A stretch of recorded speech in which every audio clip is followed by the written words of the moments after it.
Hi hello ಎಲ್ರಿಗೂ ನಮಸ್ಕಾರ. Speak with Sushan YouTube ಚಾನಲ್ಗೆ ಸ್ವಾಗತ ಸುಸ್ವಾಗತ. ಏನಿದು ಹೊಸ ವೆನ್ಯೂ, ಹೊಸ ಜಾಗ ಎಲ್ಲ ಪ್ರಶ್ನೆ ಕಾಡ್ತಾ ಇರ್ಬೋದು. ಬಟ್ ಅದ್ರ ಜೊತೆಗೆ ನನ್ನ ಜೊತೆ ಒಂದು ಅದ್ಭುತ ಅಂತ ಹೇಳೋ ಏನು ಗೊತ್ತಿಲ್ಲ, ಬಟ್ ಒಂದು ಅಮೂಲ್ಯವಾದಂಥ ಸಿನಿಮಾ ಅಂತ ನಾನು ಹೇಳಕ್ಕೆ ಇಷ್ಟಪಡ್ತೀನಿ. ಶಾಕಾಹಾರಿ ಈ ಸಿನಿಮಾದ ನಿರ್ದೇಶಕರು ನಮ್ಮ ಜೊತೆ ಇದ್ದಾರೆ. ಆಕ್ಚುಲಿ ನೀವೆಲ್ಲರೂ ಸಿನಿಮಾ ಕೆಲವರು ನೋಡಿರ್ತೀರ, ಇನ್ ಕೆಲವರು ನೋಡಬೇಕು ಅಂತ ಇನ್ನೂ ಆಸೆ ಇರ್ಬೋದು, ಬಟ್ ಥಿಯೇಟ್ರಿಂದ ಅದು ಹೊರಗಡೆ ಬಂದಿದೆ. ಆದರೆ ಅವರ journey after Shakahaari or even before beginning Shakahaari ಹೇಗಿತ್ತು ಅಂತ ಕೇಳಿ ತಿಳ್ಕೊಳ್ಳೋಣ ಬನ್ನಿ. ಹಾಯ್ ಸರ್, ನಮಸ್ಕಾರ. ಹೇಗಿದ್ದೀರಾ? ಥ್ಯಾಂಕ್ ಯು, ತುಂಬಾ ಚೆನ್ನಾಗಿದೆ. ನೀವು ಹೇಗಿದ್ದೀರಾ? ನಾನು ಸೂಪರ್ ಆಗಿದ್ದೀನಿ ಸರ್. ಸೊ ಶಾಕಾಹಾರಿ ಒಂದು ಟೈಟಲ್ಲೇ ಸಿಕ್ಕಾಪಟ್ಟೆ ಎಕ್ಸೈಟಿಂಗ್ ಆಗಿರುವಂತಹ ಟೈಟಲ್. ಈ ಒಂದು ಸಿನಿಮಾನ first you should bring this title ಅನ್ನುವಂಥದ್ದು ಯಾವಾಗ ನಿಮ್ ತಲೆ ಬಂತು? ಇಲ್ಲ, ಸಿನಿಮಾಗೆ ಬರೆದ ಮೇಲೆನೆ ಅದು ಅನ್ಸಿದ್ದು. ಶಾಕಾಹಾರಿ ಅಂದ್ರೆ ಶಾಖ ಆಹಾರಿ, ಶಾಖ ಎಲ್ಲಾರನು ತಿಂತಾ ಇದೆ ಅನ್ನೋ ತರ, ಮತ್ತೆ ಹೀಟ್ ಆಫ್ ದಿ ಮೂಮೆಂಟ್ ಗೆ ಎಲ್ಲರೂ ಬಲಿ ಆಗ್ತಾರೆ ಅನ್ನೋದೇ ಸಿನಿಮಾದ ಕಾನ್ಸೆಪ್ಟ್. ಸೊ ಅದಕ್ಕೆ ಈ ಶಾಕಾಹಾರಿ ಸೂಟ್ ಆಗತ್ತೆ ಅಂತ ಅನ್ಸಿದ್ದು. ಮತ್ತೆ ಒಂದು ಶಾಕಾಹಾರಿ ಹೋಟ್ಲಲ್ಲಿ ನಡೆಯೋ ಕತೆ ಅಂದ್ರೆ, ಯೂಶಲಿ ಶಾಕಾಹಾರಿ ಅಂದ್ರೆ ಸಣ್ಣ ಕ, ಇದು ದೊಡ್ಡ ಕ ಯೂಸ್ ಮಾಡಿದ್ವಿ ಅಂದ್ರೆ ಶಾಖ ಹೀಟ್ ಅನ್ನೋದು ಪೋರ್ಟ್ರೇ ಮಾಡೋದಕ್ಕೆ. ಸೊ ಅದು ಶಾಕಾಹಾರಿ ಹೋಟ್ಲಲ್ಲಿ ನಡೆಯುತ್ತೆ ಅನ್ನೋ ಒಂದು ಅದು ಒಂದು ಬರುತ್ತೆ, ಒಂದು ಇಮೇಜ್ ಬರ್ಲಿ ಅನ್ನೋ ತರ ಶಾಕಾಹಾರಿ ಅಂತ ಇಟ್ಟಿರೋದು. ಸೊ ಈ ಟೈಟಲ್ ಉದ್ಭವ ಎಲ್ಲಿಂದ ಆಯ್ತು ಹಾಗಾದ್ರೆ? ಇಲ್ಲ, ಕಥೆಯಿಂದನೇ ಫಸ್ಟ್ ಸ್ಟಾರ್ಟ್. ನಾವು ಡಿಸ್ಕಸ್ ಮಾಡ್ತಾ ನಾನು ನಮ್ಮ DOP ಮತ್ತೆ ನಮ್ಮ ಕ್ರಿಯೇಟಿವ್ ಟೀಮ್ ಏನಿದೆ ನಾವು ಡಿಸ್ಕಸ್ ಮಾಡ್ತಾ ಅದು ಆಗಿದ್ದು. ಆಕ್ಚುಲಿ ಫಸ್ಟ್ ನಾನು ಶಾಕಾಹಾರಿ ಮೆಂಟಲಿ ಫಿಕ್ಸ್ ಆಗಿದ್ದೆ. ಈ ಟೈಟ್ಲ್ ಬಗ್ಗೆ ಇದು ಓಕೆನಾ ಸರಿನಾ ತಪ್ಪ ಅಂತ ಡಿಸ್ಕಸ್ ಮಾಡಿದಾಗ ನಮ್ಗೆ ಇದಿಷ್ಟೆಲ್ಲ ಇಮೇಜಸ್ ಬಂದಿದ್ದು. ಸೊ ಅವಾಗ ನಾವು ಫಿಕ್ಸ್ ಆಗಿದ್ವಿ. Wow, amazing. ಸೊ ಈಗ ಸಿನಿಮಾ ಆಲ್ರೆಡಿ ತೆರೆ ಮೇಲೆ ಬಂದಿದೆ, ಜನ ನೋಡಿದ್ದಾರೆ, ಥಿಯೇಟರ್ ಇಂದಾನು ಹೊರಗಡೆ ಬಂದಾಯ್ತು. How is your journey after this? Are people recognising you? ಹೇಗ ಅನಿಸ್ತಾ ಇದೆ? ಇಲ್ಲ, ಒಂದು ಮೊದಲನೇ ಸಿನಿಮಾಗೆ ಬಹುಶಃ ಈ ತರದೊಂದು ರೆಸ್ಪಾನ್ಸ್ ತುಂಬಾ ಓವರ್ವೆಲ್ಮಿಂಗ್. ಅದು ರೆಕಗ್ನಿಷನ್ ಅನ್ನೋದಕ್ಕಿಂತ ಜನ ಸಿನಿಮಾ ನೋಡಿದ್ರೆ ಸಾಕು ಅನ್ನೋ ತರ ನನಗೆ ತುಂಬಾ ಇದಿತ್ತು. ಅಂದ್ರೆ ಈ ತರದ ಸಿನಿಮಾಗಳು ಜನ ನೋಡ್ಬೇಕು ಅಂತ ಒಂದು ಮುಂಚಿನ ಒಂದು ಆಸೆ ಇತ್ತು. ಸೊ ಅದು ನಮಗೆ ಈ OTT ರಿಲೀಸ್ ಆದ್ಮೇಲಿಂದ ತುಂಬಾ ಎಕ್ಸ್ಪ್ಯಾಂಡ್ ಆಗಿದೆ. ನಮ್ಮ ವ್ಯೂವರ್ಶಿಪ್ ಚೆನ್ನಾಗಿ ಎಕ್ಸ್ಪ್ಯಾಂಡ್ ಆಗಿದೆ, ಮತ್ತೆ ಜನಗಳು ತುಂಬಾ ನೋಡಿದ್ದಾರೆ. ಥಿಯೇಟರ್ಲ್ಲೇ ಒಂದು ಒಳ್ಳೆ ಹೆಸರು ಮಾಡಿತ್ತು ಸಿನಿಮಾ, ಅಂದ್ರೆ ಬಟ್ ಅದನ್ನ ನಾವು ಎಕ್ಸ್ಪ್ಯಾಂಡ್ ಮಾಡೋಕ್ಕಾಗಿದ್ದಿಲ್ಲ. ಆ ಒಂದು ಹೆಸರು ನಮಗೆ ಇಲ್ಲಿ ಪ್ಲಸ್ ಆಗಿದೆ OTT. ಸೊ ಇವಾಗ ಒಂದು ತಕ್ಕ ಮಟ್ಟಿಗೆ ಅಂದ್ರೆ ಅಟ್ಲೀಸ್ಟ್ ಸಿನಿಮಾ ಬಫ್ಸ್ ಆದ್ರೂ ನಮ್ಮ ಸಿನಿಮಾ ಬಗ್ಗೆ ಮಾತಾಡ್ತಾರೆ, ಕಂಡಾಗ ಗುರುತಿಸಿ ಮಾತಾಡಿಸ್ತಾರೆ. ಖುಷಿ ಇದೆ, ಹ್ಯಾಪಿ. ಬಟ್ ಐ ಥಿಂಕ್ ಒಂದ್ಸತಿ ನೀವು ಒಂದು ಸಿನಿಮಾ ಇಂಪ್ಯಾಕ್ಟ್ ಅನ್ನ ಕ್ರಿಯೇಟ್ ಮಾಡಾದ್ಮೇಲೆ ಪ್ರಾಬಬ್ಲಿ ಹೊಸ ಸ್ಕ್ರಿಪ್ಟ್ಸ್ ಗಳನ್ನ ನೀವು ಇಟ್ಕೊಂಡು ತಲೆಯಲ್ಲಿ ಇಟ್ಕೊಂಡು ಬಂದಾಗ, ಆಲ್ರೆಡಿ ಒಂದ್ ಒಳ್ಳೆ ಸಿನಿಮಾ ಮಾಡಿದೀವಿ, ಸೊ ಅದರಿಂದ ಪ್ರೊಡ್ಯೂಸರ್ಸ್ ಎಲ್ಲ ನಮ್ ಹಿಂದೆ ಬರ್ತಾರೆ, ನಮ್ಗೆ ದುಡ್ಡು ಹಾಕ್ತಾರೆ ಅನ್ನುವಂತ ಒಂದು ಥಾಟ್ ಪ್ರೊಸೆಸ್ ಇದೆ. Is it real? ಯಾಕಂದ್ರೆ you are going through that. So ಅದಕ್ಕೆ ಕೇಳ್ತಾ ಇದ್ದೀನಿ, ಎಷ್ಟು ಟಫ್ ಅನ್ಸುತ್ತೆ ನಿಮ್ಗೆ ಇವನ್ ಆಫ್ಟರ್ ದಿಸ್ ಈಗ ಒಂದು ಹೊಸ ಸಿನಿಮಾ ಮಾಡೋದು? ಇಲ್ಲ, ಅದ್ರ ಆಕ್ಚುಲಿ ಎಲ್ಲರಿಗೂ ಆ ಥಾಟ್ ಪ್ರೊಸೆಸ್ ಇರುತ್ತೆ ಅಂತ ಹೇಳಕ್ಕಾಗಲ್ಲ. ಕೆಲವರು ಆ ಒಂದು ಲೈನಪ್ಸ್ ಇಟ್ಕೊಂಡೇ ಬಂದಿರ್ತಾರೆ, ಅಂದ್ರೆ ಇದಾದ್ಮೇಲೆ ಇದು ಅನ್ನೋ ತರನೇ ಬಂದಿರ್ತಾರೆ. ಬಟ್ ನಾನು ಓಪನ್ ಇದ್ದೀನಿ, ಅಂದ್ರೆ ನನ್ನ ಪರ್ಸ್ಪೆಕ್ಟಿವ್ ಅಷ್ಟೇ ನಾನು ಹೇಳ್ಬೋದು. ನಾನು ಕಂಪ್ಲೀಟ್ಲಿ ಓಪನ್ ಇದ್ದೀನಿ. ಒಂದಿಷ್ಟು ಬೇರೆ ಜಾನರ್ಸ್, ಅಂದ್ರೆ ನಾನು ಇದೇ ಜಾನರಿಗೆ ಸ್ಟಿಕ್ ಆಗಬೇಕು ಅಂತಿಲ್ಲ, ಒಂದಿಷ್ಟು ಜಾನರ್ ವರ್ಕೌಟ್ ಮಾಡ್ಬೇಕು ಅಂತಿದೆ. ಅಂದ್ರೆ ನಮ್ಮ ಸ್ಟ್ರೆಂತ್ ಇರುತ್ತಲ್ಲ, ಈಗ ನಾವು ಯಾವ್ದಲ್ಲಿ ಬರವಣಿಗೆ ನಮ್ದು ವರ್ಕ್ ಆಗುತ್ತೆ, ನಾವೊಂದಿಷ್ಟು ತುಂಬಾ ಏನದು ನಮ್ಮ ಥಾಟ್ ಪ್ರೊಸೆಸ್ ತುಂಬಾ ಟ್ರಿಗರ್ ಆಗುತ್ತೆ, ಆ ತರದ್ದು ಜಾನರ್ನ ನಾನು ಪಿಕ್ ಮಾಡ್ಕೊಂಡು ಒಂದಿಷ್ಟು ಬೇರೆ ಜಾನರ್ಸ್ನ ನಾನು ರೆಡಿ ಮಾಡಿ ಇಟ್ಕೊಂಡಿದ್ದೀನಿ. ಆಸ್ ಆಫ್ ನೌ ಇನ್ನು ನಾನು ಪಿಚ್ ಮಾಡ್ತಾ ಇದ್ದೀನಿ. ಫ್ರಾಂಕ್ ಹೇಳ್ಬೇಕು ಅಂದ್ರೆ ಪಿಚ್ ಮಾಡ್ತಾ ಇದ್ದೀನಿ. ಒಂದಿಷ್ಟು ಡಿಸ್ಕಷನ್ ಆಗ್ತಾ ಇದೆ, ಅಂದ್ರೆ ಆಲ್ರೆಡಿ ಪಿಚ್ ಆಗಿರೋ ಪ್ರೊಡಕ್ಷನ್ ಜೊತೆ ಒಂದಿಷ್ಟು ಮೀಟಿಂಗ್ಸ್ ಆಗ್ತಾ ಇದೆ. ಫೈನಲ್ ಸಾಲಿಡ್ ಆಗಿ ಯಾವ್ದೋ ಫ್ಲೋರಿಗೆ ಬಂದಿಲ್ಲ. ಬಟ್ ನೀವ್ ಹೇಳ್ದಾಗೆ ಆ ಸ್ಟ್ರಗಲ್ ಇದ್ದಿದ್ದೆ ನನ್ನ ಪ್ರಕಾರ. ಒಂದ್ ಸಿನಿಮಾ ಮಾಡಿ ಗೆಲ್ ತಕ್ಷಣ ಇನ್ನೊಂದ್ ಸಿನಿಮಾ ಸಿಕ್ಬಿಡುತ್ತೆ ಅನ್ನೋದು ತಪ್ಪಾಗುತ್ತೆ. ಮತ್ತೆ ಇನ್ನೊಂದ್ ಸಿನಿಮಾ ಪ್ರೊಡ್ಯೂಸರ್ ನಿಮ್ನ ಹುಡ್ಕೋ ಬರೋದು ಆ ತರದ್ದೇನ ಇಲ್ಲ ಇರುತ್ತೆ, ಅಂದ್ರೆ ಇಲ್ಲ ಅಂತಲ್ಲ. ಈಗ ಆಕ್ಚುಲಿ ಹಂಗ್ ನೋಡ್ರೆ ತುಂಬಾ ಜನ ಕೇಳಿದ್ದಾರೆ, ಬಟ್ ಅವ್ರದೊಂದು ಚಾನಲ್ ಅಂದ್ರೆ ಅವ್ರದೊಂದು ಪರ್ಸ್ಪೆಕ್ಟಿವ್ ಇದೆ. ಅಂದ್ರೆ ನಾನು ಈ ತರ ಸಿನಿಮಾ ಮಾಡ್ಬೇಕು, ನಿಮ್ಮಲ್ಲಿ ಇದೆಯಾ? ಓಕೆ, ನಮ್ಮ ಹತ್ರ ಇದ್ದಾಗ ಓಕೆ ವರ್ಕ್ ಆಗುತ್ತೆ, ಇಲ್ಲ ನಮ್ದೇನೋ ಬೇರೆ ಥಾಟ್ ಇದೆ ಅಂತ ಬಂದಾಗ ಅದು ಡಿಸ್ಕನೆಕ್ಟ್ ಆಗುತ್ತೆ. ಹಂಗಾಗಿದೆ ಅಷ್ಟೇ. ಓಕೆ, ಸೊ ಈ ಒಂದು ಸಿನಿಮಾ ಅಂತ ಬಂದಾಗ when you come to the cast of Shakahaari, probably ನೀವು ಏನು ತುಂಬಾ ಹೈ ಪ್ರೊಫೈಲ್ ಕ್ಯಾಸ್ಟ್ ಇಟ್ಕೊಂಡು ಏನ್ ಸಿನಿಮಾ ಮಾಡಿಲ್ಲ, ಜೊತೆಗೆ ಒಂದು ಮಿಡ್ ರೇಂಜ್ ಕ್ಯಾಸ್ಟ್ ಜೊತೆಗೆ ಒಂದಿಷ್ಟು ಹೊಸ ಕಲಾವಿದರನ್ನ ಹಿಡ್ಕೊಂಡು ಈ ಒಂದು ಸಿನಿಮಾ ಮಾಡಿದ್ರಿ. ಸೊ ಎವ್ರಿ ಟೈಮ್ ಒಬ್ಬ ಪ್ರೊಡ್ಯೂಸರ್ಗೆ ನೀವು ಹೋಗಿ ಅಪ್ರೋಚ್ ಮಾಡ್ಬೇಕಾದ್ರೆ they always see that star face, star cast. ಯಾಕಂದ್ರೆ ನಾವು ಬಂಡವಾಳ ಹಾಕಿದಾಗ ಆ ಬಂಡವಾಳ ವಾಪಸ್ ಬರುತ್ತಾ ಇಲ್ಲ ಅಂತದ್ದು ಯೋಚನೆ ಮಾಡ್ತಾರೆ. ಸಿಮಿಲರ್ಲಿ ಈಗ ನಾನು ನಿಮ್ಮನ್ನ ಇಂಟ್ರೋ ಮಾಡ್ತಿದ್ದೀನಿ ಅಂದ್ರೆ how impactful you are to the audience, ಎಷ್ಟು ಜನ ನಿಮ್ಮನ್ನ ನೋಡ್ತಾರೆ, ಎಷ್ಟು ವ್ಯೂವರ್ಸ್ ಅದ್ರ ಮೇಲೆ somebody will interview. So in that genre when you think ಎಷ್ಟು ಕಷ್ಟ ಆಗಿತ್ತು ಅದ್ ನಿಮ್ಗೆ? ಅಂದ್ರೆ ಹೋಗಿ ಫಸ್ಟ್ ಟೈಮ್ ಒಂದು ಪ್ರೊಡ್ಯೂಸರ್ಗೆ ಈ ತರದ್ದು ಒಂದಿಷ್ಟು ಕ್ಯಾಸ್ಟ್ ನಾನು ತಲೆಯಲ್ಲಿ ಇಟ್ಕೊಂಡಿದೀನಿ, ಇಂಥದ್ದು ಮಾಡ್ಬೇಕು. ಬಿಕಾಸ್ ಒಂದ್ಸತಿ ನೀವು ಹೈಯರ್ ಕ್ಯಾಸ್ಟ್, ಬಿಗ್ಗರ್ ಕ್ಯಾಸ್ಟ್ ಹೋದಾಗ although you are a director, ನೀವು ಅವರ ತಾಳಕ್ಕೆ ನೀವು ಸ್ಟೆಪ್ ಹಾಕ್ಬೇಕಾಗತ್ತೆ.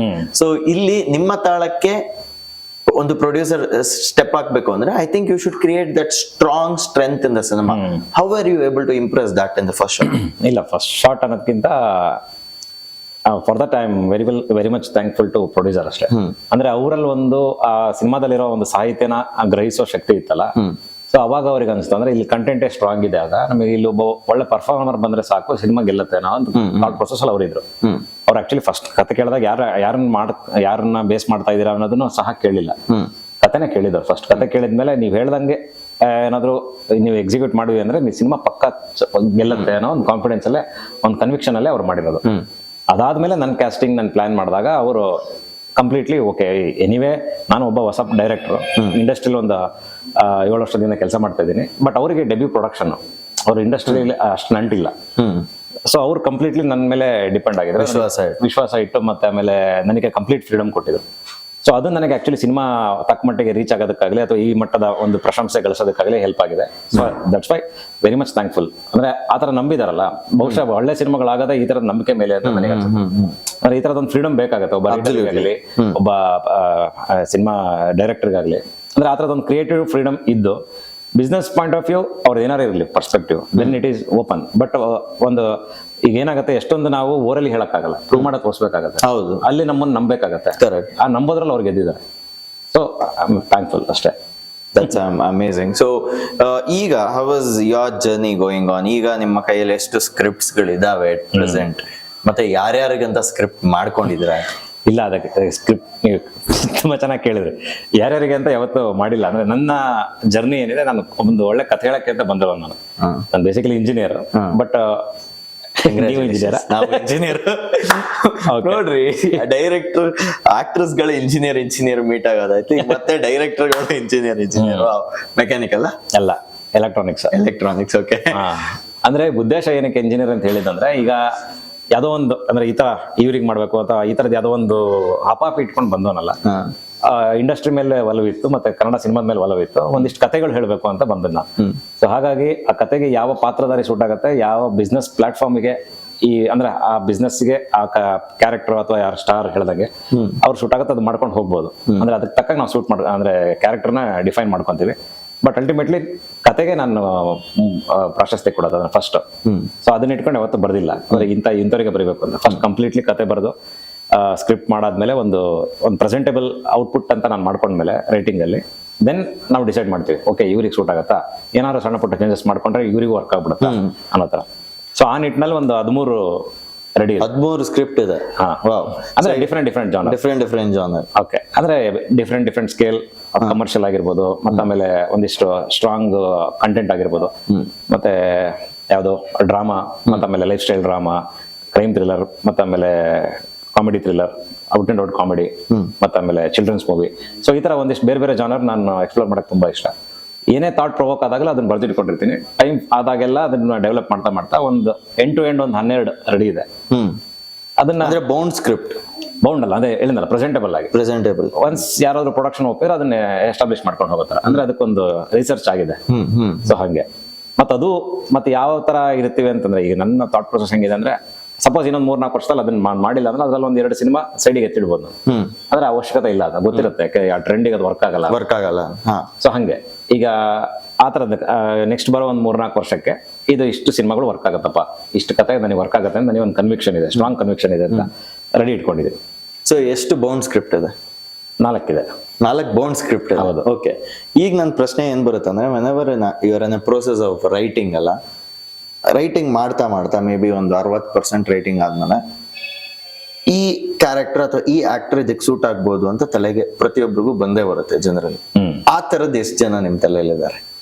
ಆ ತರದ್ದು ಇದಾರೆ. ಈಗ ಯಾರಿಗಾಗ್ಲಿ ಈಗ ಒಂದು ಲೆವೆಲ್ಗೆ ನಾವು ದಾಟಿದ ಮೇಲೆ, ಈಗ ಒಂದು ಸಿನಿಮಾ ಮಾಡಿದ್ಮೇಲೆ ನೆಕ್ಸ್ಟ್ ಓಕೆ ಒಂದಿಷ್ಟು ಈಗ ಅರಳುತ್ತಿರೋ ಒಂದಿಷ್ಟು ಸ್ಟಾರ್ಸ್ಗಳು ಇರ್ತಾರಲ್ಲ, ಅಂದ್ರೆ ತುಂಬಾ ನಮಗೆ ತುಂಬಾ ಇಂಪ್ರೆಸ್ ಮಾಡಿರೋ ಇರುತ್ತಲ್ಲ, ಅವ್ರ ಮೇಲೆ ಅವ್ರ ಜೊತೆ ಒಂದು ವರ್ಕ್ ಮಾಡ್ಬೇಕು ಅಂತ ಅನಿಸ್ತಿರುತ್ತೆ. ಸಪೋಸ್ ಈ ಕತೆ ಯಾರಿಗಾರು ವರ್ಕ್ ಆಗತ್ತಾ ಅನ್ನೋ ತರ ಬಂದಾಗ ಒಂದು 4 ಜನ 4 ಜನದ ಜೊತೆ ವರ್ಕ್ ಮಾಡೋಣ, ಅಂದ್ರೆ ಅವ್ರಿಗೆ ಒಂದ್ಸಲ ಪಿಚ್ ಮಾಡೋಣ, ಅವ್ರನ್ನ ಸ್ವಲ್ಪ ಈಗ ನಮ್ಗೆ ಏನಾಗುತ್ತೆ, ಈಗ ನಮ್ಮ ಸಿನಿಮಾ ರಂಗಾಯಣ ರಘುನ ಬೇರೆ ತರ ತೋರಿಸಿದ್ದಕ್ಕೇನೆ ನಮಗೆ ವರ್ಕ್ ಆಗಿದೆ. ಸೊ ಆ ತರದ ಎಕ್ಸ್ಪೆರಿಮೆಂಟ್ಸ್ ಈಗ ಬೇರೆ ಯಾರು ಒಪ್ಕೊಂತಾರ, ಅಂದ್ರೆ ಆಸ್ ಅ ಸ್ಟಾರ್ ಆಗಿ ಬೇರೆ ಯಾರು ಒಪ್ಕೊಂತಾರ ಅಂತ ನಮ್ಮ ತಲೆಯಲ್ಲಿ ಇರುತ್ತೆ. ಸೊ ಹಂಗೆ ಒಂದಿಷ್ಟು 4-5 ಜನ ಇದ್ದಾರೆ. ಅಂದ್ರೆ ಅದೇ ಕಂಪ್ಲೀಟ್ಲಿ ಇದಿರ್ಬೇಕು, ಅಂದ್ರೆ ಏನದು ಪರ್ಫಾರ್ಮೆನ್ಸ್ ಓರಿಯೆಂಟೆಡ್ ನಾನು ಥಿಂಕ್ ಮಾಡೋದ್ರಿಂದ ಯಾವುದೇ ತರಹದ ಅವರ ಏನದು ಫೇಮು ಅವರ ನಮ್ಮ ಸಿನಿಮಾಗೆ ಇಮೇಜ್ ಆಗದೆ ಇರಬಾರ್ದು. ಅಂದ್ರೆ ಒಂದು ಇಮೇಜ್ ಇಟ್ಕೊಂಡು ಯಾರು ಬರಬಾರ್ದು ಅನ್ನೋದ್ರ. ಅಂದ್ರೆ ಕಮರ್ಷಿಯಲಿ ವರ್ಕ್ ಆಗ್ಬೇಕು, ಬಿಸ್ನೆಸ್ ವೈಸ್ ವರ್ಕ್ ಆಗ್ಲೇಬೇಕು. ಅಫ್ಕೋರ್ಸ್ ಅದು ದೆನ್ ಇಟ್ ಇಸ್, ಅಂದ್ರೆ ಒನ್ಸ್ ಸಿನಿಮಾ ಆರ್ಟ್ ಅಂತ ಆದ್ಮೇಲೆ ಅದು ಬಿಸ್ನೆಸ್ ಆಗ್ಲೇ ಅಬ್ಸಲ್ಯೂಟ್ಲಿ ಅದು ಪಾಯಿಂಟ್ ಇರುತ್ತೆ. ಜೊತೆಗೆ ಸಿನಿಮಾ ಕಂಟೆಂಟಿಗೆ ಅಂದ್ರೆ ಸ್ಟೋರಿಗೆ 100% ಕೊಡೋ ತರ ಒಂದು ಪರ್ಫಾರ್ಮೆನ್ಸ್ ಇದ್ದು, ಯಾವುದೇ ತರಹದ ಬ್ಯಾಗೇಜ್ ಇಟ್ಕೊಂಡು ಬರ್ದೆ ಇರೋರು ಯಾರ್ಯಾರು ಪರ್ಫಾರ್ಮರ್ಸ್ ಇದ್ರೆ ಅಥವಾ ಒಳ್ಳೊಳ್ಳೆ ಸ್ಟಾರ್ಸ್ ಇದ್ರೆ ಅವ್ರಿಗೂ ನಾನು ಮಾಡೋಕ್ಕೆ ರೆಡಿ ಇದ್ದೀನಿ. ಆಸಮ್. ಸೊ ಈಗ ಈ ಮಾತು ಹೇಳ್ತಾ ನಂಗೆ ಒಂದು ಪ್ರಶ್ನೆ ಉದ್ಭವ ಆಯ್ತು. ಆಕ್ಚುಲಿ ಕಾಂಟೆಂಟ್ ಓರಿಯೆಂಟೆಡ್ ಸಿನಿಮಾ ಈ ತರದ್ದು ವಿಚಾರ ಬಂದಾಗ ಹೆಚ್ಚಿನ ಜನ ಸಿನಿಮಾ ಕಮರ್ಷಿಯಲಿ ಯೋಚನೆ ಮಾಡೋದಕ್ಕಿಂತ ಹೆಚ್ಚಾಗಿ they think in terms of awards. ಈ ಅವಾರ್ಡ್ಸ್ ಗಳಿಗೋಸ್ಕರನೇ ಸಿನಿಮಾ ಮಾಡೋದು, ಫೆಸ್ಟಿವಲ್ಗೋಸ್ಕರನೇ ಸಿನಿಮಾ ಮಾಡೋದು, ಆ ತರದ್ದು ಒಂದಿಷ್ಟು ಸ್ಕ್ರಿಪ್ಟ್ ಗಳೇನಾದ್ರೂ ನಿಮ್ ತಲೆಯಲ್ಲಿ ಇದೆಯಾ? ಇಲ್ಲ, ಅಂದ್ರೆ ಅದು ಆಕ್ಚುಲಿ ಬಹುಶಃ ಆತರ ಕ್ಯಾಟಗರೈಸ್ ಮಾಡಿರೋದೇ ತಪ್ಪು ಅಂತ ಅನ್ಸುತ್ತೆ.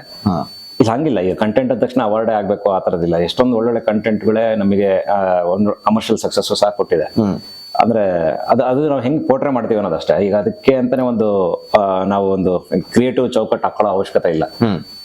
ಮತ್ತೆ ಅದಕ್ಕೊಂದು ಇರುತ್ತೆ, ಎಲ್ಲಾ ತರದ ಕನ್ಸ್ಟೆಂಟ್ ಇರುತ್ತೆ. ಈಗ ಬಜೆಟ್, ಈಗ ನಾವು ಈ ಬಜೆಟ್ ಅಲ್ಲಿ ಈ ಕಥೆನ ಹೇಳ್ಬೇಕು ಅಂತ ಬಂದಾಗ ಅದನ್ನ ನಾನು ತುಂಬಾ ಇರಲ್ಲಿ ಹೇಳಿ ತುಂಬಾ ಸ್ಟ್ರಾಂಗ್ ಆಗಿ ಇಂಪ್ಯಾಕ್ಟ್ ಮಾಡೋ ತರ ಮಾಡ್ಕೊಂಡ್ರೆ, ಅಂದ್ರೆ ತುಂಬಾ ಸಣ್ಣ ಕ್ಯಾನ್ವಾಸ್ ಅಲ್ಲಿ ಹೇಳಿ ದೆನ್ ಅವಾಗ ನೀವು ಹೇಳ್ದಂಗೆ ಅದನ್ನ ಬರೀ ಅವಾರ್ಡಿಗೆ ಸೀಮಿತನೋ ಆ ತರ ಮಾಡ್ಕೋಬಹುದು. ಬಟ್ ಅದನ್ನ ಹೇಳ್ತೀವಲ್ಲ, ಈಗ ಅದನ್ನ ಒಂದು ಕಮರ್ಷಿಯಲ್ ಪರ್ಸ್ಪೆಕ್ಟಿವ್ ನಾವು ಅಪ್ರೋಚ್ ಮಾಡ್ಬೇಕು ಅಂತ ಬಂದಾಗ ಅದ್ರದ್ದು ಕ್ಯಾನ್ವಾಸ್ ದೊಡ್ಡದಾಗುತ್ತೆ. ಅಥವಾ ಕ್ಯಾನ್ವಾಸ್ ಅಂದ್ರೆ ಈಗ ನಾವು ಟಾರ್ಗೆಟ್ ಆಡಿಯನ್ಸ್ ಅಂತ ಏನ್ ಹೇಳ್ತೀವಿ, ಆ ಟಾರ್ಗೆಟ್ ಆಡಿಯನ್ಸ್ ನ ಫಿಕ್ಸ್ ಮಾಡ್ಕೊಂಡು ನಾವು ಸಿನಿಮಾ ಮಾಡ್ಬೇಕಾಗುತ್ತೆ. Minimum target audience, minimum business ಅನ್ನೋ ತರ. ಸೊ ಹಂಗಿದ್ದಾಗ ನಮಗೆ ಅದು ಆ ತರದ್ದು ಯಾವ್ದು ಚೌಕಟ್ಟು ಹಾಕೊಳ್ಳೋದು ತಪ್ಪು ಅಂತ ಅನ್ಸುತ್ತೆ. ಅಂಡ್ ನನ್ನ ಹತ್ರನೂ ಆ ತರದ್ದು ಯಾವ್ದು ಇಲ್ಲ. ಅಂದ್ರೆ ನಾನು ಅವಾರ್ಡ್ಗೋಸ್ಕರನೇ ಮಾಡ್ಬೇಕು ಆ ತರದ್ದು ಯಾವ್ದು ಇಲ್ಲ.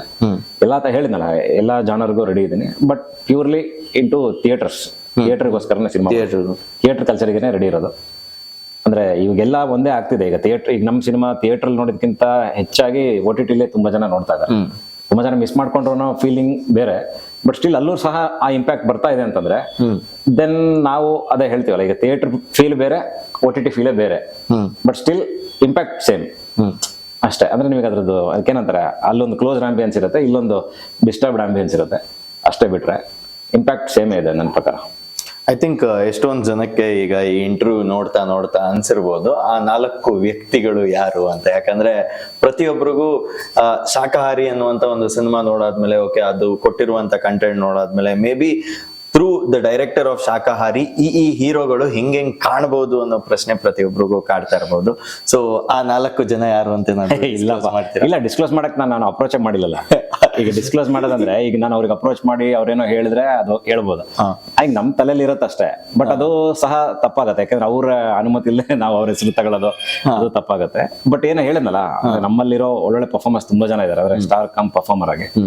ಈಗ ಅದು ಕನಸಾಗಿ ಹೇಳ್ಬೋದು ಅಷ್ಟೇ. ಕನಸಾಗಿ ಅಂದ್ರೆ ನಾವು ಇಂಥವ್ರ ಜೊತೆ ವರ್ಕ್ ಮಾಡ್ತೀವಿ ಅಂತ ಎಲ್ಲರಿಗೂ ಇರುತ್ತೆ. ಎಲ್ಲರಿಗೂ ಎಷ್ಟು ಜೊತೆ ವರ್ಕ್ ಮಾಡ್ಬೇಕಿರುತ್ತೆ, ಶಿವಣ್ಣ ಜೊತೆ ವರ್ಕ್ ಮಾಡ್ಬೇಕಂತಿರುತ್ತೆ, ಆ ತರ ಇರುತ್ತೆ.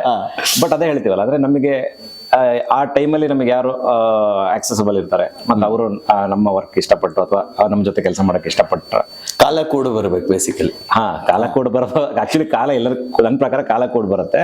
ಅವ್ರಿಗೆ ಹೆಂಗೆ ಅಂದ್ರೆ ಅದೊಂದು ಕನ್ವಿಕ್ಷನ್ ಬರ್ಬೇಕಷ್ಟೇ. ಅಲ್ಲ, ನಾನು ಇಲ್ಲಿ ವರ್ಕ್ ಮಾಡಿ ಒಂದ್ ಜೊತೆ ವರ್ಕ್ ಮಾಡಿದ್ರೆ ನನಗೂ ಅವ್ರಿಗೆ ಒಂದೇನೋ ಸ್ಯಾಟಿಸ್ಫ್ಯಾಕ್ಷನ್ ಇರುತ್ತಲ್ಲ, ಒಂದು ಆ ತರದ್ದು ಅವ್ರಿಗೆ ಅನ್ಸ್ಬೇಕು. ಮತ್ತೆ ಆಮೇಲೆ ಅದು ಕತೆಗೂ ಅವ್ರು 100% ಶೂಟ್ ಆಗ್ಬೇಕು. ಆ ತರ ಇದ್ರೆ ಬಹುಶಃ ವರ್ಕ್ ಆಗುತ್ತೆ. ಅಂದ್ರೆ ಅದು ನಿಮ್ಮ ಡಿಸ್ಕ್ಲೋಸ್ ಮಾಡೋದು ಮಾಡಬಾರ್ದು ಅನ್ನೋ ತರದ್ದು ಏನಿಲ್ಲ. ಬಟ್ ಅದ್ರ ಉದ್ದೇಶ ಅಂದ್ರೆ ನಾವು ನೆಕ್ಸ್ಟ್ ಸ್ಟೆಪ್ಪಿಗೆ ಹೋಗೇ ಇಲ್ಲ. ನಮ್ ಕನಸು ಅಷ್ಟೇ ಆಗಲ್ಲ, ಅದೇ ಹೇಳ್ತಿರೋದು. ಆ ತರದ್ದು ಅವಕಾಶ ಬಂದ್ರೆ ನಾವು ರೆಡಿ ಇದೀವಿ ಅನ್ನೋ ತರ ಹೇಳಿದ್ ನಾನು. ಅಂದ್ರೆ ಆ ತರದ್ದು ಯಾರೇ ಒಬ್ಬ ಈ ಫೇಸಿಗೆ ಮಾಡ್ತೀವಿ ಅಂತ ಬಂದ್ರು ನಾವು ರೆಡಿ ಇದೀವಿ. ಅಂಡ್ ಒಂದು ಹೊಸ ಫೇಸಿಗೆ ಮಾಡಿ ಒಂದು ಒಳ್ಳೆ ಸ್ಟ್ರಾಂಗ್ ಕಂಟೆಂಟ್ ಕೊಡಕ್ಕೂ ರೆಡಿ ಇದೀನಿ. ನಮ್ ತಂಡ ರೆಡಿ ಇದೆ ಅಂದ್ರೆ ಆತರ ಹೇಳಿದ್ದಷ್ಟೇ. But how is the process of your approaching to producers? ಈಗ ನೀವು ಹೊಸ ಫೇಸ್ ಮಾಡೋದಕ್ಕೂ ರೆಡಿ ಇದೀನಿ ಅಂತ ಅಂದ್ರೆ, ಸೊ ಈಗ ಒಂದು ಹೊಸ ಫೇಸ್ ಇದ್ದು ನೀವು ಅವ್ರಿಗೆ ಸಿನಿಮಾ ಮಾಡ್ಬೇಕು ಅಂದ್ರೆ ಅವಾಗ ನಿಮ್ಮ ಅಪ್ರೋಚ್ ಈಗ ಹೇಗೆ ಆಗ್ತಾ ಇದೆ ಪ್ರೊಡ್ಯೂಸರ್ದು? ಇಲ್ಲ, ಹೊಸ ಫೇಸಿಗೆ ಅಂದ್ರೆ ಅದು ಏನಾಗುತ್ತೆ, ಅದು ಪ್ರೊಡ್ಯೂಸರ್ ಥ್ರೂನೇ ಬರುತ್ತದೆ. ಈಗ ಹೊಸ ಫೇಸ್ ಅಂತ ಬರೋದು ಪ್ರೊಡ್ಯೂಸರ್ ಥ್ರೂನೇ. ಈಗ ನಾವು ಏನಾಗುತ್ತೆ, ನಾವು ಈ ಕತೆ ಇದೆ ಫಸ್ಟ್ ಕತೆ ಒಪ್ಪಿಸ್ಬೇಕಷ್ಟೇ. ಅವ್ರ ಪ್ರೊಡ್ಯೂಸರ್ ಒಪ್ಪದ್ಮೇಲೆ ಅದಕ್ಕೆ ಕ್ಯಾಸ್ಟಿಂಗ್ ಅಂತ ಮಾಡ್ತೀವಿ. ಕರೆಕ್ಟ್. ಕೆಲವು ಕಡೆ ಪ್ರೊಡ್ಯೂಸರ್ ಕಡೆಯಿಂದನೇ ಒಂದಿಷ್ಟು ಪ್ರೊಡ್ಯೂಸರ್ಸ್ ಅಪ್ರೋಚ್ ಮಾಡಿದಾಗ ಏನಾಗುತ್ತೆ, ಅವ್ರ ಕಡೆಯಿಂದನೇ ಒಂದು ಟೀಮ್ ಇರುತ್ತೆ, ನೋಡಿ ಈ ಟೀಮ್ ಇಟ್ಕೊಂಡೇ ಮಾಡಿ ಅನ್ನೋ ಥರ. ಅಲ್ಲಿ ಎಲ್ಲ ಒಂದ್ ಕಡೆ ಸಣ್ಣ ಪುಟ್ಟ ಇದಾಗತ್ತೆ, ಇಲ್ಲ ಸರ್ ನಂದೊಂದು ಟೀಮ್ ಇದೆ, ಈ ಟೀಮ್ನ ನಾನು ನಂಬಿ ಮಾಡಿರ್ತೀನಿ, ನನ್ನ ಜೊತೆ ಒಂದು ಜರ್ನಿ ಮಾಡಿರ್ತಾರೆ, ಸೊ ನನ್ನ ಎಲ್ಲ ಪ್ರಾಜೆಕ್ಟ್ಸ್ ಅಲ್ಲಿ ಜೊತೆಗಿರ್ತಾರೆ, ಸೊ ಹಂಗಾಗಿ ನಾ ಅವ್ರ ಜೊತೆ ಮಾಡೋದಾದ್ರೆ ಮಾಡ್ತೀನಿ ಅನ್ನೋ ಥರ ಇರುತ್ತೆ. ಸೊ ಅಲ್ಲೊಂದು ಹೆಲ್ದಿಯಾಗಿ ನಾವು ಎಕ್ಸಿಟ್ ಆಗಿರ್ತೀವಿ. ಓಕೆ, ಅಂದ್ರೆ ಉದ್ದೇಶ ಅಂದ್ರೆ ಏನಿರುತ್ತೆ, ಅವ್ರದ್ದೊಂದು ಬೇರೆ ಇಂಟೆನ್ಷನ್ಸ್ ಇರುತ್ತೆ. ಅಂದ್ರೆ ನಮ್ ತರನೇ ಅವರು ಬಂದಿರ್ತಾರೆ ಅಷ್ಟೇ. ಅಂದ್ರೆ ನಮಗೆ ಗೊತ್ತಿರುತ್ತೆ, ಯಾಕಂದ್ರೆ ನಾವು ಈ ಟೀಮ್ ಜೊತೆ ಹೋದಾಗ ಅಥವಾ ಈ ಒಂದು ಕ್ಯಾಸ್ಟಿಂಗ್ ಜೊತೆ ಹೋದಾಗ ಈ ಸಿನಿಮಾಗೆ 100% ನಾನು ಕೊಡಬಲ್ಲೆ ಅಂತ, ಇಲ್ಲಾಂದ್ರೆ ಯಾವ್ದೋ ಒಂದು ಕಾಂಪ್ರಮೈಸ್ ಬಿದ್ದಂಗೆ ಆಗುತ್ತೆ. ಕರೆಕ್ಟ್. ಸೊ ಅದೇ ಆ ತರದ್ದು ಒಂದಿಷ್ಟು ಹೊಸ ಪ್ರೊಡಕ್ಷನ್ ಕಡೆಯಿಂದ ಆಗುತ್ತೆ. ಸೊ ಇನ್ನೊಂದು ನಾನು ಹೆಂಗ್ ಪಿಚ್ ಮಾಡ್ತೀನಿ ಅಂತಂದ್ರೆ, ಅವರು ಈಗ ನನ್ನ ಸಿನಿಮಾ ಮಾಡೋ ತನಕ ಜವಾಬ್ದಾರಿ ನಂದು, ನಾನು ಕೊಟ್ಟಿದ್ದ ಬಜೆಟ್ ಅಲ್ಲಿ ಅಲ್ಲಿಂದ ತಗೊಂಡೋಗೋ ಜವಾಬ್ದಾರಿ ಅವ್ರದ್ದಿರುತ್ತೆ, ಯಾಕಂದ್ರೆ ಅವ್ರಿಗೆ ಎಕ್ಸ್ಪೀರಿಯನ್ಸ್ ಇರುತ್ತೆ. ಅಂತವ್ರಿಗೆ ನಾನು ಪಿಚ್ ಮಾಡ್ತಾ ಹೋಗ್ತೀನಿ. ಅಂದ್ರೆ ಗೊತ್ತಿರುತ್ತೆ, ಓಕೆ ಈ ಸಿನಿಮಾಗೆ ಈ ತರದ್ದು ಒಂದು ರೀಚ್ ಬೇಕಾಗತ್ತೆ, ಈ ತರದ ಒಂದು ಪ್ರೊಡಕ್ಷನ್ ಬೇಕಾಗತ್ತೆ, ಅಂದ್ರೆ ಈ ತರದ ಎಕ್ಸ್ಪೀರಿಯನ್ಸ್ ಇರೋದು ಬೇಕಾಗತ್ತೆ. ಎಲ್ಲ ಕಡೆ ನಾವೇ ಮಾಡ್ಕೊಂಡು ಹೋಗಕ್ಕಾಗಲ್ಲ. ಈಗ ಏನಾಗುತ್ತೆ, ನಾವು ಬರೀದು ಒಂದು ಫೈನಲ್ ಪ್ರಾಡಕ್ಟ್ ಮಾಡೋ ತನಕ ಅಷ್ಟೇ ನಾನು 100% ಕೊಡಬಲ್ಲ. ಮಿಕ್ಕಿದ ಕಡೆ ಎಲ್ಲ ನಾನು ಸಹ ಕಲಿತಾ ಇದ್ದಾರೆ. ಮತ್ತೆ ಸಿನಿಮಾಗೆ ಎಲ್ಲರೂ ಕಲಿತಾರೆ. ಹೌದು. ಸೊ ಅದು ಆಕ್ಚುಲಿ ಆಗ್ಬೇಕು. ಸೊ ಅದಕ್ಕೆ ತಕ್ಕಂಗೆ ಆ ಪ್ರೊಡಕ್ಷನ್ಗೆ ನಾವು ಅಪ್ರೋಚ್ ಮಾಡ್ತಾ ಹೋಗ್ತೀವಿ. ಅವರು ಸಹ ಅವರೇನೋ ಒಂದಿಷ್ಟು ಇರ್ತಾರೆ, ಅವ್ರು ಇವರಿಗೆ ಡೇಟ್ಸ್ ಕೊಟ್ಟಿರ್ತಾರೆ ಅಥವಾ ಡೇಟ್ಸ್ ತಗೊಂಡಿರ್ತಾರೆ, ಅವ್ರಿಗೆ ಯಾರಿಗೋ ಮಾಡ್ಬೇಕು ಅಂತಿರುತ್ತೆ. ಸೊ ಆ ಪ್ರೊಸೆಸ್ ಅಲ್ಲಿ ಇದೆ ಅಷ್ಟೇ. ಈಗ ಅಂದ್ರೆ ಒಂದು ಹೋಲ್ಡಿಂಗ್ ಪ್ರೊಸೆಸ್ ಅಲ್ಲಿ ಇದೆ. ಎಲ್ಲರೂ ಕತೆ ಹೇಳಿದ್ಮೇಲೆ ಫಿಕ್ಸ್ ಮಾಡ್ಕೊಂಡು ಮಾಡೋಣ ಅಂತಿರ್ತಾರೆ, ಬಟ್ ಒಂದಿಷ್ಟು ಟೈಮ್ ತಗೊಂಡು ಮತ್ತೆ ಇನ್ನೊಂದಿಷ್ಟು ಡೆವಲಪ್ ಮಾಡಿ ಇನ್ನೊಂದು ಸ್ವಲ್ಪ ಈ ತರದ್ದು ಏನಾದ್ರು ಮಾಡ್ಬೋದು ಅಂತ ಅವ್ರದ್ದೇನಾದ್ರು ರೈಟಿಂಗ್ಸ್ ಅಲ್ಲಿ ಹೇಳಿ ಅದು ನನಗೆ ಓಕೆ ಆಗಿ ನಾನು ಬರವಣಿಗೆ ಪ್ರೊಸೆಸ್ ಅಲ್ಲಿ ಇದೆ ಅಷ್ಟೇ ಈಗ. Super. So how is your life after engineering? In general 4 ವರ್ಷ ನಾನು ವರ್ಕ್ ಮಾಡಿದ್ದೆ, ಅಂದ್ರೆ ಇಂಜಿನಿಯರಿಂಗ್ ಪ್ಲಾಟ್ಫಾರ್ಮ್ ಅಲ್ಲೇ ವರ್ಕ್ ಮಾಡಿದ್ದು, ಎಲೆಕ್ಟ್ರಾನಿಕ್ಸ್ ಅಲ್ಲಿ. ಆ ಟೈಮಲ್ಲೂ ನನಗೆ ಕನಸು ಮತ್ತು ನನ್ನ ಹಪಾಪಿ ಇದ್ದಿದ್ದು, ತುಡಿತಾ ಇದ್ದಿದ್ದೆಲ್ಲ ಸಿನಿಮಾನೇ. ಅಂದ್ರೆ ನಾಟಕಗಳು ನೋಡ್ತಿದ್ದೆ, ಸಿನಿಮಾಗಳು ನೋಡ್ತಿದ್ದೆ. ಹಂಗೆ ನಿಮ್ಗೆ ಲೈಫ್ ಆಫ್ಟರ್ ಇಂಜಿನಿಯರಿಂಗ್ ನನಗೆ ಟೆಕ್ನಿಕಲ್ ಆಗಿ ಇದ್ದಿದ್ದಿಲ್ಲ, ಅಲ್ಲೂ ನನಗೆ ಕಂಪ್ಲೀಟ್ಲಿ ಆರ್ಟ್ ಆಗೇ ಇದ್ದಿದ್ದು. ಅಂದ್ರೆ ಆರ್ಟ್ ಅಲ್ಲಿ ವರ್ಕ್ ಮಾಡ್ತಿದ್ದಿಲ್ಲ. ಇವೊಂದು ವರ್ಕ್ ಮಾಡ್ತಿದ್ದಿದ್ದು ಎಲೆಕ್ಟ್ರಾನಿಕ್ಸ್ ಬ್ಯಾಕ್ಗ್ರೌಂಡ್, ಎಂಬೆಡೆಡ್ ಸಿಸ್ಟಮ್ಸ್ ಮೇಲೆ ಅಂದ್ರು. But thought process, thinking, daily life, ನನ್ನ ಎಕ್ಸೈಟ್ಮೆಂಟ್ಸ್ ಗಳೆಲ್ಲ ಆರ್ಟ್ ಮೇಲೆ ಇದ್ದಿದ್ದು. ಒಂದಿಷ್ಟು ಫಿಕ್ಸ್ ಆಗಿರೋ ಒಂದಿಷ್ಟು ಸೀರಿಯಲ್ ನೋಡ್ತಾ ಇದ್ದೆ. ಯಾವ್ದು ಅನಾವರಣ ಸೀರಿಯಲ್ ನೋಡ್ತಾ ಇದ್ದೆ, ಸೇತುರಾಮ್ ಅವ್ರದ್ದು.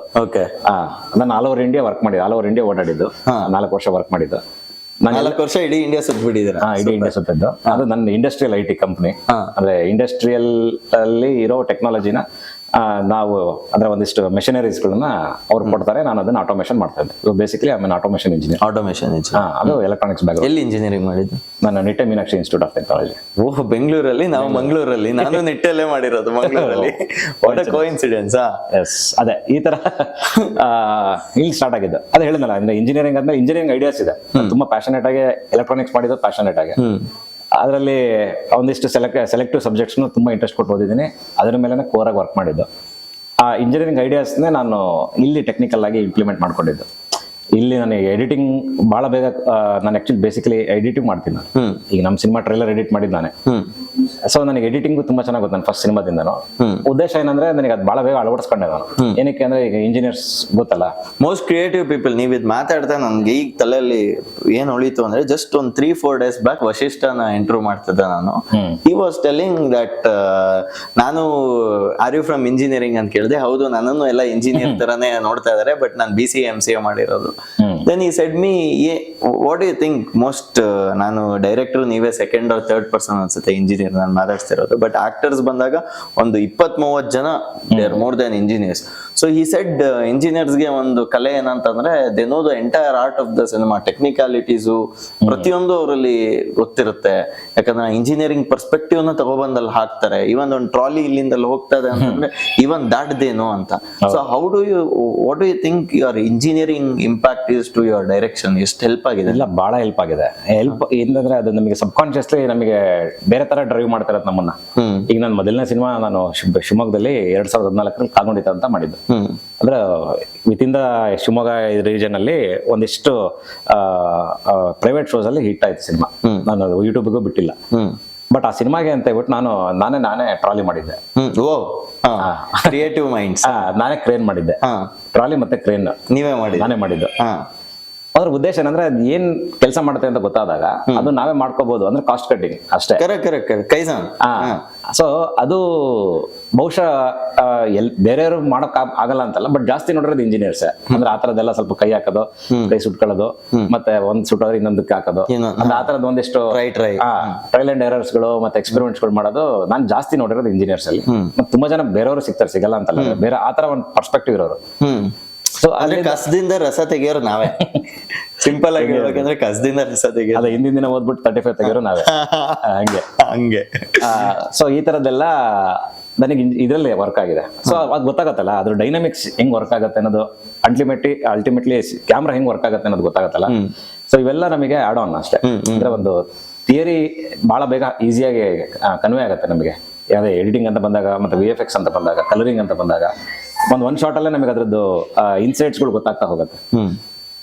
ಅದೇ ಅಲ್ಟಿಮೇಟ್ಲಿ ಅದನ್ನ ನಾವು ಆರ್ಟಿಗೆ ಹೆಂಗೆ ಪ್ರೆಸೆಂಟ್ ಮಾಡ್ತೀವಿ, ಆರ್ಟಿಗೆ ಹೆಂಗೆ ಇಂಪ್ಲಿಮೆಂಟ್ ಮಾಡ್ತೀವಿ ಅನ್ನೋದೇ ನಮ್ಮ ಕಲೆ ಅಷ್ಟೇ ಅದು. ಸೊ ಹಿಂಗೆ ನನಗೆ ಅದು ಅಂದ್ರೆ ಪೂರಕವಾಗಿದೆ ನನ್ನ engineering. Totally it has helped you completely. ಈ ಸಿಂಪಲ್ ಎಲೆಕ್ಟ್ರಾನಿಕ್ಸ್ ಬ್ಯಾಕ್ ಗ್ರೌಂಡ್, ನಮ್ದೇನೋ ಒಂದು ಜನರೇಟರ್ ಕಟ್ ಆಯ್ತು ಅಂದ್ರೂ ಇಮಿಡಿಯೇಟ್ ಅಲ್ಲಿ ಏನ್ ಸಮಸ್ಯೆ ಆಗಿದೆ ಅಂತ ನೋಡೋಷ್ಟಾದ್ರೂ ಇರುತ್ತೆ. ಅದೇನೋ ಸ್ವಿಚ್ ಬೋರ್ಡ್ ಹೋಯ್ತು ಅಂದ್ರೂ ಗೊತ್ತಾಗುತ್ತೆ. ಅದೆಲ್ಲ ನಮ್ಮ ಎಕ್ಸ್ಪೀರಿಯನ್ಸ್ಗಳು ನಮಗೆ ಅಲ್ಲಿ ಡ್ರೈವ್ ಮಾಡಿರುತ್ತೆ ಅಷ್ಟೇ. This is amazing. Actually most creative people in the industry are engineers. ನಾನು ಮೊನ್ನೆ ಸುದೀಪ್ ಸರ್ ಸಿಕ್ದಾಗ್ಲೂ ಹೇಳ್ತಾ ಇದ್ದೆ, ನಾನು ಮಾತಾಡ್ತಾ. ಇನ್ನೊಂದ್ ಏನ್ ಗೊತ್ತಾ, ಅಂದ್ರೆ ಎಲ್ಲದಕ್ಕೂ ಅಂದ್ರೆ ಧೈರ್ಯ ಮಾಡಿ ಒಕ್ಕೊಳ್ಳೋ ಕೆಪಾಸಿಟಿ ಅದು ನಮ್ಮ ಡಿಗ್ರಿ ಮೂಲಕ ಬಂದಿರುತ್ತೆ ಅಷ್ಟೇ. ಡಿಗ್ರಿ ಮೂಲಕ ಅಂದ್ರೆ ಈಗ ನೋಡಿ ಮೆಕ್ಯಾನಿಕಲ್ ಅಂತೀರಾ, ಎಷ್ಟೊಂದ್ ಜನ ಸಾಫ್ಟ್ವೇರ್ ಇಂಜಿನಿಯರ್ಸ್ ಇದಾರೆ. ಮೆಕ್ಯಾನಿಕಲ್ ಇಂಜಿನಿಯರ್ ಸಾಫ್ಟ್ವೇರ್ ಹೆಂಗ್ ಆಗ್ತಾರೆ ಅಂದ್ರೆ ಅವ್ರಿಗೆ ಅಂದ್ರೆ ಅವ್ರಿಗೆ ಗೊತ್ತಿದೆ ಏನ್ ಕಲ್ತ್ರೆ ನಾನು ಏನ್ ಕೆಲಸ ಮಾಡ್ಬೋದು ಅನ್ನೋದು ಗೊತ್ತಿರುತ್ತೆ. ಅಂದ್ರೆ ಆ ತರದ್ ಒಂದು ಧೈರ್ಯ ಮಾಡಿ ಒಂದು ಅಂದ್ರೆ ಅವ್ರ ಇದನ್ನ ಚೇಂಜ್ ಮಾಡೋದಿದೆಯಲ್ಲ, ಅಂದ್ರೆ ಆ ಪ್ಲಾಟ್ಫಾರ್ಮ್ ನ ಚೇಂಜ್ ಮಾಡೋದಿದೆಯಲ್ಲ ಅವ್ರದ್ದು, ಆ ಕೋರ್ ಇದನ್ನ ಚೇಂಜ್ ಮಾಡ್ತಾರಲ್ಲ, ಅಂದ್ರೆ ಅದೆಲ್ಲ ಫೀಚರ್ಸ್ಗಳು ಬಹುಶಃ ನಮ್ಮ ಇದರಲ್ಲಿ ಜಾಸ್ತಿ ಸಿಗ್ತಾರೆ, ನಮ್ಮ ಇಂಜಿನಿಯರ್ಸ್ ಒಂದು ಗ್ರೂಪ್ ಅಲ್ಲಿ. ಸಂದೀಪ್ ಅವರೇ, ನಂಗೆ ಈಗ ಒಂದು ಕ್ವಶನ್ ತಲೆಗೆ ಹೊಳಿತು. ಆಕ್ಚುಲಿ ನಾನು ಇಷ್ಟರೊಳಗೆ ಯಾವ ಡೈರೆಕ್ಟರ್ಗೂ ಈ ಪ್ರಶ್ನೆ ಕೇಳಿರ್ಲಿಲ್ಲ. ನೀವು ಈಗ 10-12 ಸ್ಕ್ರಿಪ್ಟ್ ತಲೆಯಲ್ಲಿ ಇಟ್ಕೊಂಡಿದೀನಿ ಅಂತಂದ್ರಿ. ಸೊ ಈಗ ನೀವು ಸ್ಕ್ರಿಪ್ಟ್ ಒಂದು ತಲೆಯಲ್ಲಿ ಇಟ್ಕೊಂಡಾಗ ಯಾವಾಗ್ಲೂ ಆ ಒಂದು ಮೇಲ್ ಕ್ಯಾಸ್ಟ್ ನಿಮ್ಮ ತಲೆಯಲ್ಲಿ ಫಸ್ಟ್ ತಲೆಗೆ ಬರ್ತಾರ? ಅದಾದ್ಮೇಲೆ ಎಲ್ಲ which will go on flow. Male cast ಒಂದ್ಸತಿ ಫೈನಲ್ ಆದ್ಮೇಲೆ ಪ್ರಾಬಬ್ಲಿ ನೀವು ಹೇಳಿದ್ರಿ ಮೇಲ್ ಕ್ಯಾಸ್ಟ್ ನ ಒಪ್ಪಿಸಾದ್ಮೇಲೆ ಪ್ರೊಡ್ಯೂಸರ್ ಫೈನ್ ಅಂತ ಅಂದ್ಬಿಟ್ಟು ಹಿಲ್ ಟೇಕ್ ಫಾರ್ವರ್ಡ್ ಅಂತ. ಸೊ ಯಾವಾಗ್ಲೂ ನೀವು ನಾನ್ ನೋಡಿದಂತೆ ಸಿನಿಮಾ ಇಂಡಸ್ಟ್ರಿಯಲ್ಲಿ ಜಾಸ್ತಿ ಆ ರೀತಿ ಆಗ್ತಿದೆ. ಬಟ್ ನಿಮ್ಮ ಸ್ಕ್ರಿಪ್ಟ್ಸಿಗೆ ಅಂತ ಬಂದಾಗ ನೀವು ಯಾವಾಗ್ಲೂ ಈಗ 4 ಜನ ನಿಮ್ ತಲೆಯಲ್ಲಿ ಆಲ್ರೆಡಿ ಮೇಲ್ ಕ್ಯಾಸ್ಟ್ ಅವ್ರು ಇದಾರೆ ಅಂತಂದ್ರೆ, ಆತರ ಯಾರಾದ್ರೂ ಫಿಮೇಲ್ ಕ್ಯಾಸ್ಟ್ ಇಟ್ಕೊಂಡಿದ್ದೀರಾ ಅವ್ರಿಗೆ ಅಂತ ಸಿನಿಮಾ? ಇಲ್ಲ, ಫಿಮೇಲ್ ಕ್ಯಾಸ್ಟ್ ಅನ್ನೋ ಅಥವಾ ಫಿಮೇಲ್ ಯಾರಿಗೂ ಮಾಡ್ಬೇಕು ಅನ್ನೋದ್ರಲ್ಲ, ಬಟ್ ಫಿಮೇಲ್ ಸ್ಕ್ರಿಪ್ಟ್ಸ್ ಇದೆ. ಅಂದ್ರೆ ಫಿಮೇಲ್ ಸೆಂಟ್ರಿಕ್ ಸ್ಕ್ರಿಪ್ಟ್ಸ್ ಇದೆ.